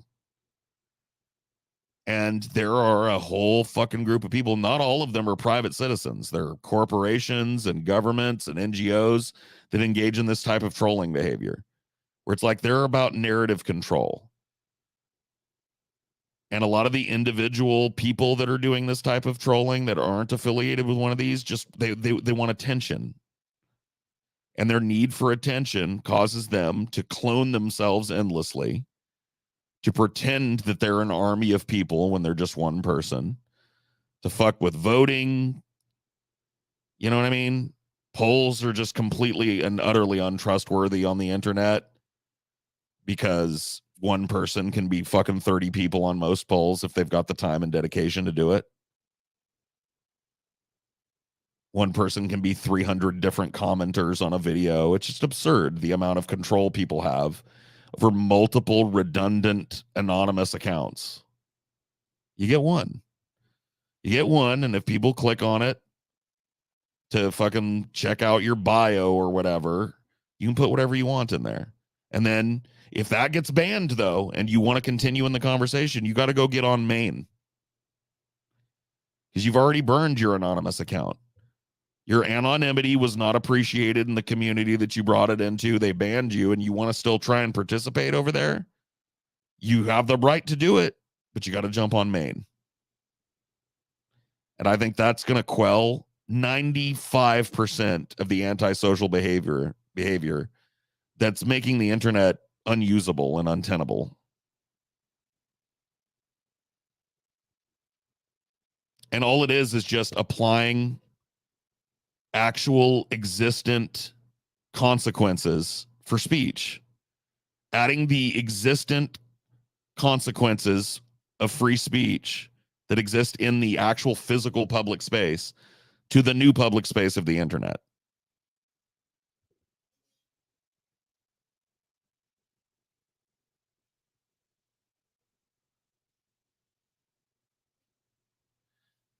If you show up at somebody's fucking birthday party or rally or something and you pull your pants down and you're showing everybody your dick and flopping it around, somebody's going to fucking remove you from the premises.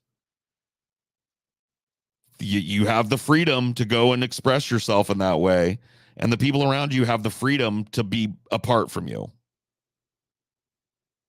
Freedom of speech is not freedom of consequence. So you get your anonymous account. If you use it to troll every goddamn community on the planet, once you're banned, jump on main.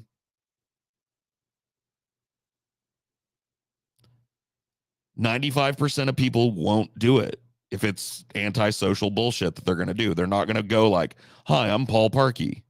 Here's the state that I live in. Here's my other posts on other social media accounts. That they're not going to do it.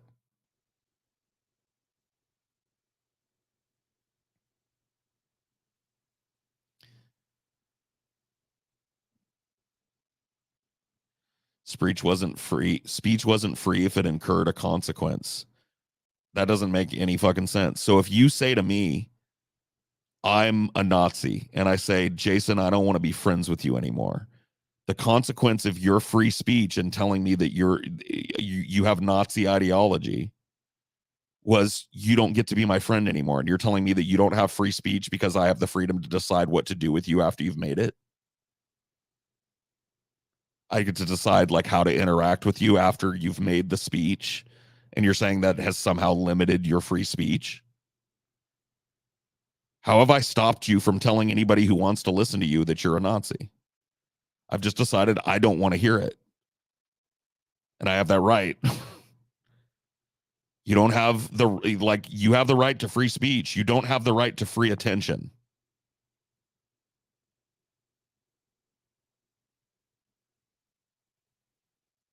Like if I'm done listening to you, there's nothing that you can do or nothing that you should be able to do to continue to be in my presence. I have the right. That is not a limitation of free speech. That's why I say it over and over again. I am a huge advocate of freedom of speech, but freedom of speech is not freedom of consequence.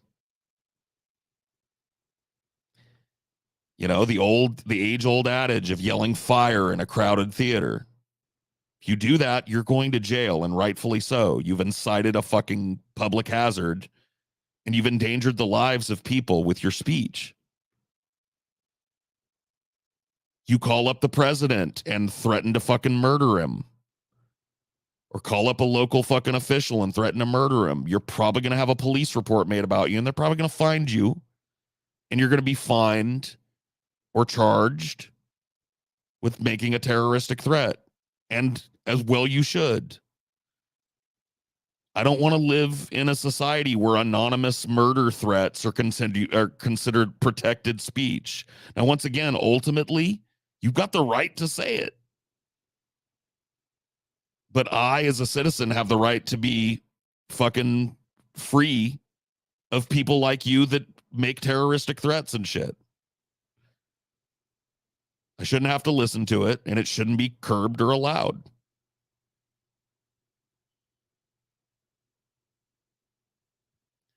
And if you don't understand the nuance of that, then I don't even know what to say to you, dude. Like if the nuance of that isn't readily apparent to you, then I don't know what to tell you.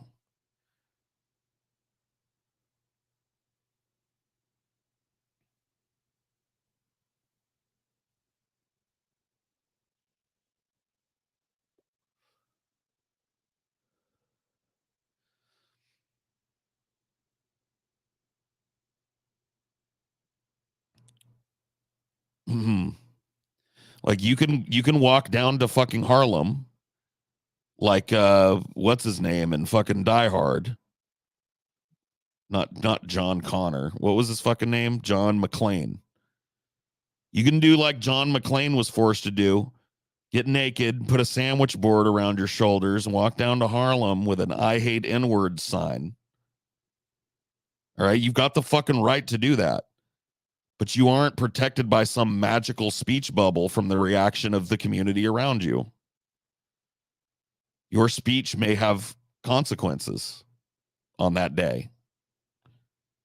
It's just the way things work. Dude, Cher knew about this, dude. Cher. You ever heard that song, If I Could Turn Back Time? My favorite line in that song since I was a kid, since that song came out, there's one line in that song, and I think about it all the time. Words are like weapons, they wound sometimes. That's some wisdom right there. And it's so very true. Freedom of speech is great, but there is a huge amount of portent that hangs over speech. And I don't need to point to the millions of fucking historical examples, do I? Speech is incredibly powerful. It's why earlier I was talking about like how disdainful I am of people that have horrible fucking grammar, can't spell, can barely read and write in the language they speak. Because language is a sword. Language is deadlier than any fucking human weapon. You want proof of that? Just recently, who passed away? A warmonger of great import just recently passed away. Who was that? Henry Kissinger. Henry Kissinger, who to my knowledge never picked up a rifle and fired it in anger at anybody, used his speech to gain access and amass a death toll of, I would say conservatively, 5 million people. We're talking about Cambodia. We're talking about Laos. We're talking about Vietnam. We're talking about Bolivia. We're talking about Venezuela. We're talking about Brazil. We're talking about Costa Rica. We're talking about regime change and war that has amassed probably something in the range of fucking 3.5 to 5 million deaths. So if you need further proof that words are a weapon and that language is a sword, I don't know what to tell you.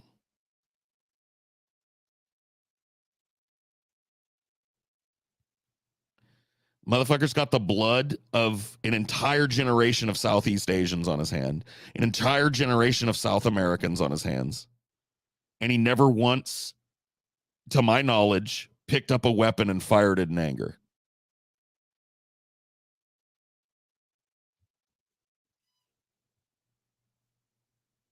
He crafted policies that were implemented that led directly to millions of deaths. Words are weapons. They wound. They kill.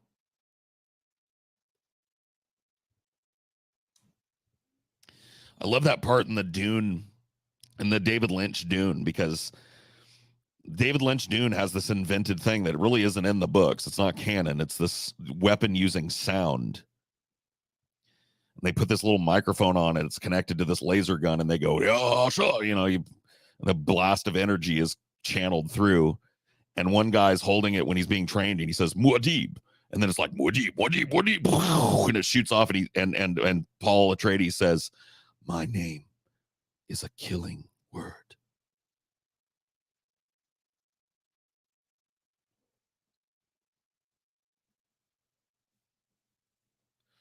Woody. My point was not that the expectation of severe negative consequences or physical harm is a curbing of speech, rendering it not free. No. Once again, I'm for freedom of speech. I'm for nobody ultimately being able to intercede in your decision to say whatever you want. But I just explained to you how speech has consequence in about a million different ways. You are not free to impose consequences on other people with your speech. Your free speech and freedom of fucking movement ends where my nose begins. So there are consequences to everything. Every decision you make has a consequence, has an outcome. Every sentence you speak is the same. Consequence, outcome. You are not free from that because you are free to say whatever you want.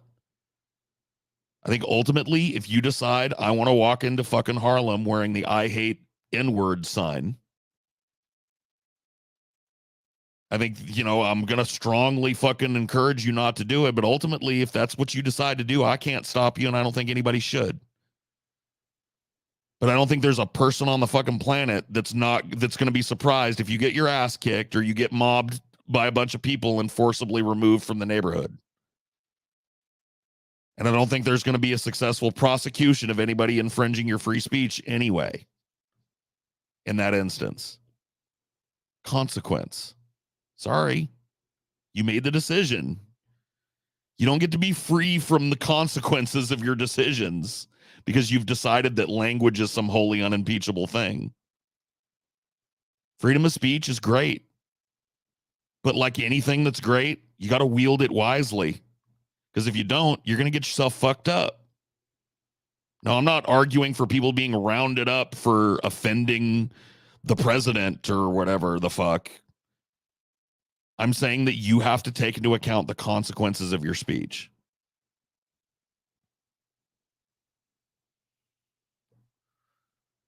I don't care what the founders and Federalists considered free.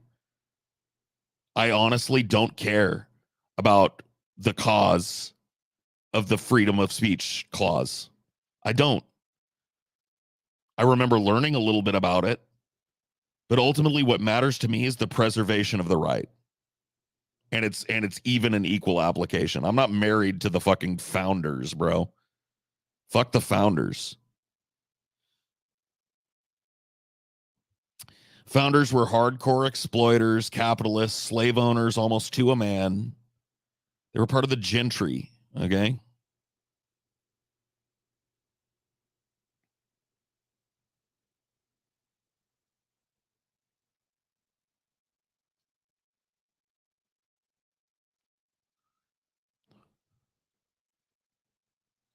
God bless them.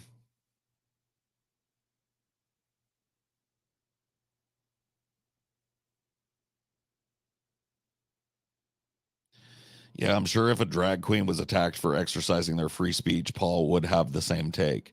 Freedom of speech isn't freedom of consequence. When did I say that it was okay for people to attack anybody?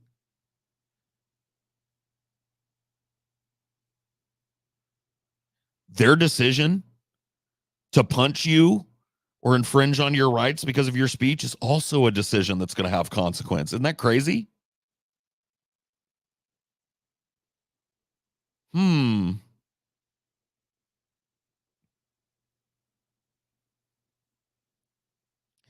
It's like this is literally like I think I could explain this to my fucking 16-year-old niece. I think my 16-year-old niece could have a full grasp of what I'm talking about. So this is like not even hard. And the fact that there are people that are like digging in on this.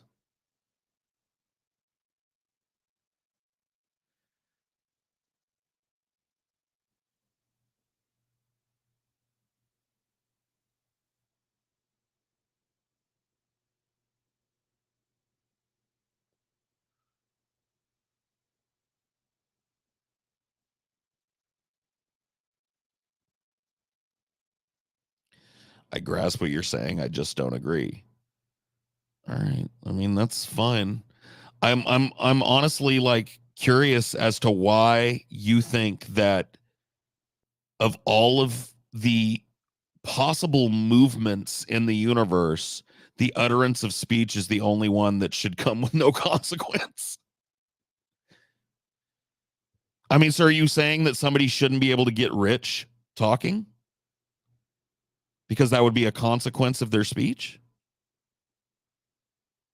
Or is it just negative consequences that you think shouldn't be applied to speech? So your inherently biased, centralized, myopic sense of what's appropriate should be broadcast to the rest of us? How's that free? Like, there is no freedom of speech if there also is no freedom to not hear speech. Like, you have to understand that these two things, if they're going to exist as concepts, have to coexist.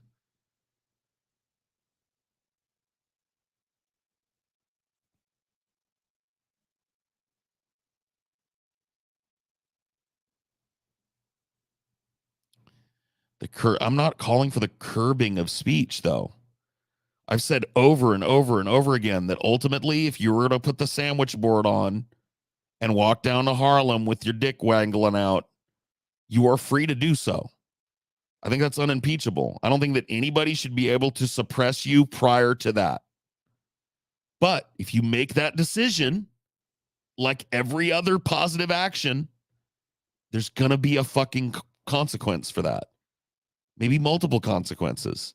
And it is on you to decide how to comport yourself publicly based on your risk assessment of that. And you do it every day, by the way. You do it every day. Every day you go out into public and you interact with somebody that under normal, no pressure, no social pressure circumstances, you might say like, fuck you, you fat bitch. But you say, oh, thanks, Mrs. Johnson. I appreciate you letting me pick up a shift. You don't got a problem with that. You're fine considering the consequences of your speech every second of every day. But when I say speech can't be without consequence, you have a problem with it? Your speech is thus curbed, not free. No. See, no, you are free to do it. You are free to walk in and call your boss a fat bitch and tell her to go fuck herself. You're not free from the consequence of doing that. Nobody's going to want to employ somebody that's running up in the middle of the business and screaming cuss words at them. It'd be rightful to get rid of you, and they will. Your free speech was not curtailed. Nobody went back in time and slapped tape over your mouth before you uttered, fuck you, fat bitch. Your speech was not restrained. That's what freedom of speech is about. It's about living in a place where you can say whatever the fuck you want. And there are reasonable protections of that right in place. That has nothing to do with consequences.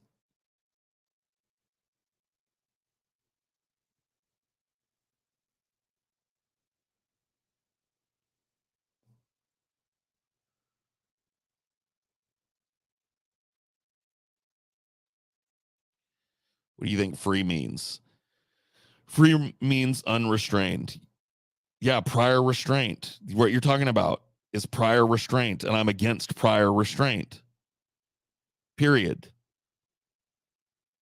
It's actually a legally defined term, prior restraint, and it's been rejected by the Supreme Court.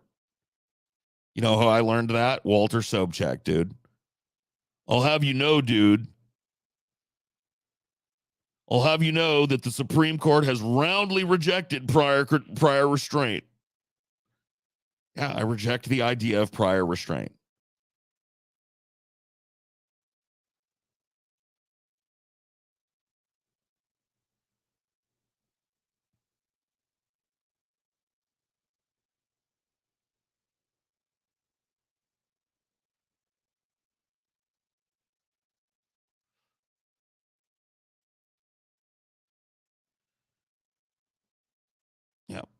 There are consequences to every decision you make, Jason. I'm sorry that it has to be that way.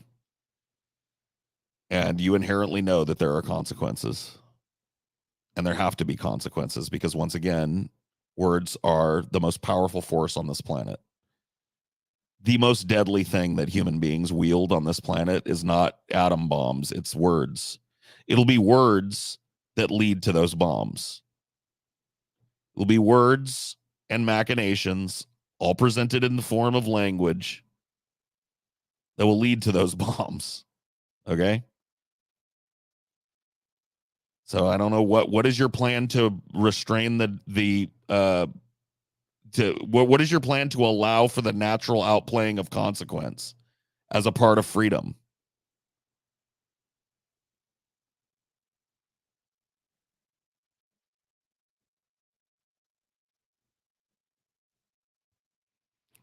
Like, to me, that's what freedom means. Freedom means being able to make your own decisions about how you comport yourself, to be ultimately the last say in what you can and can't say or do. And I don't think that there's a law on the book that restrain any part of that.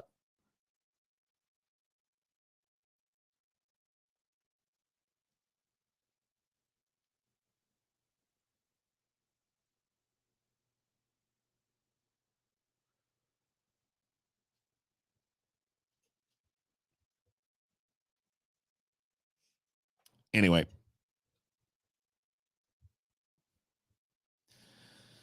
I think I'm done. Thank you guys for hanging out. We'll see you next time. Bye.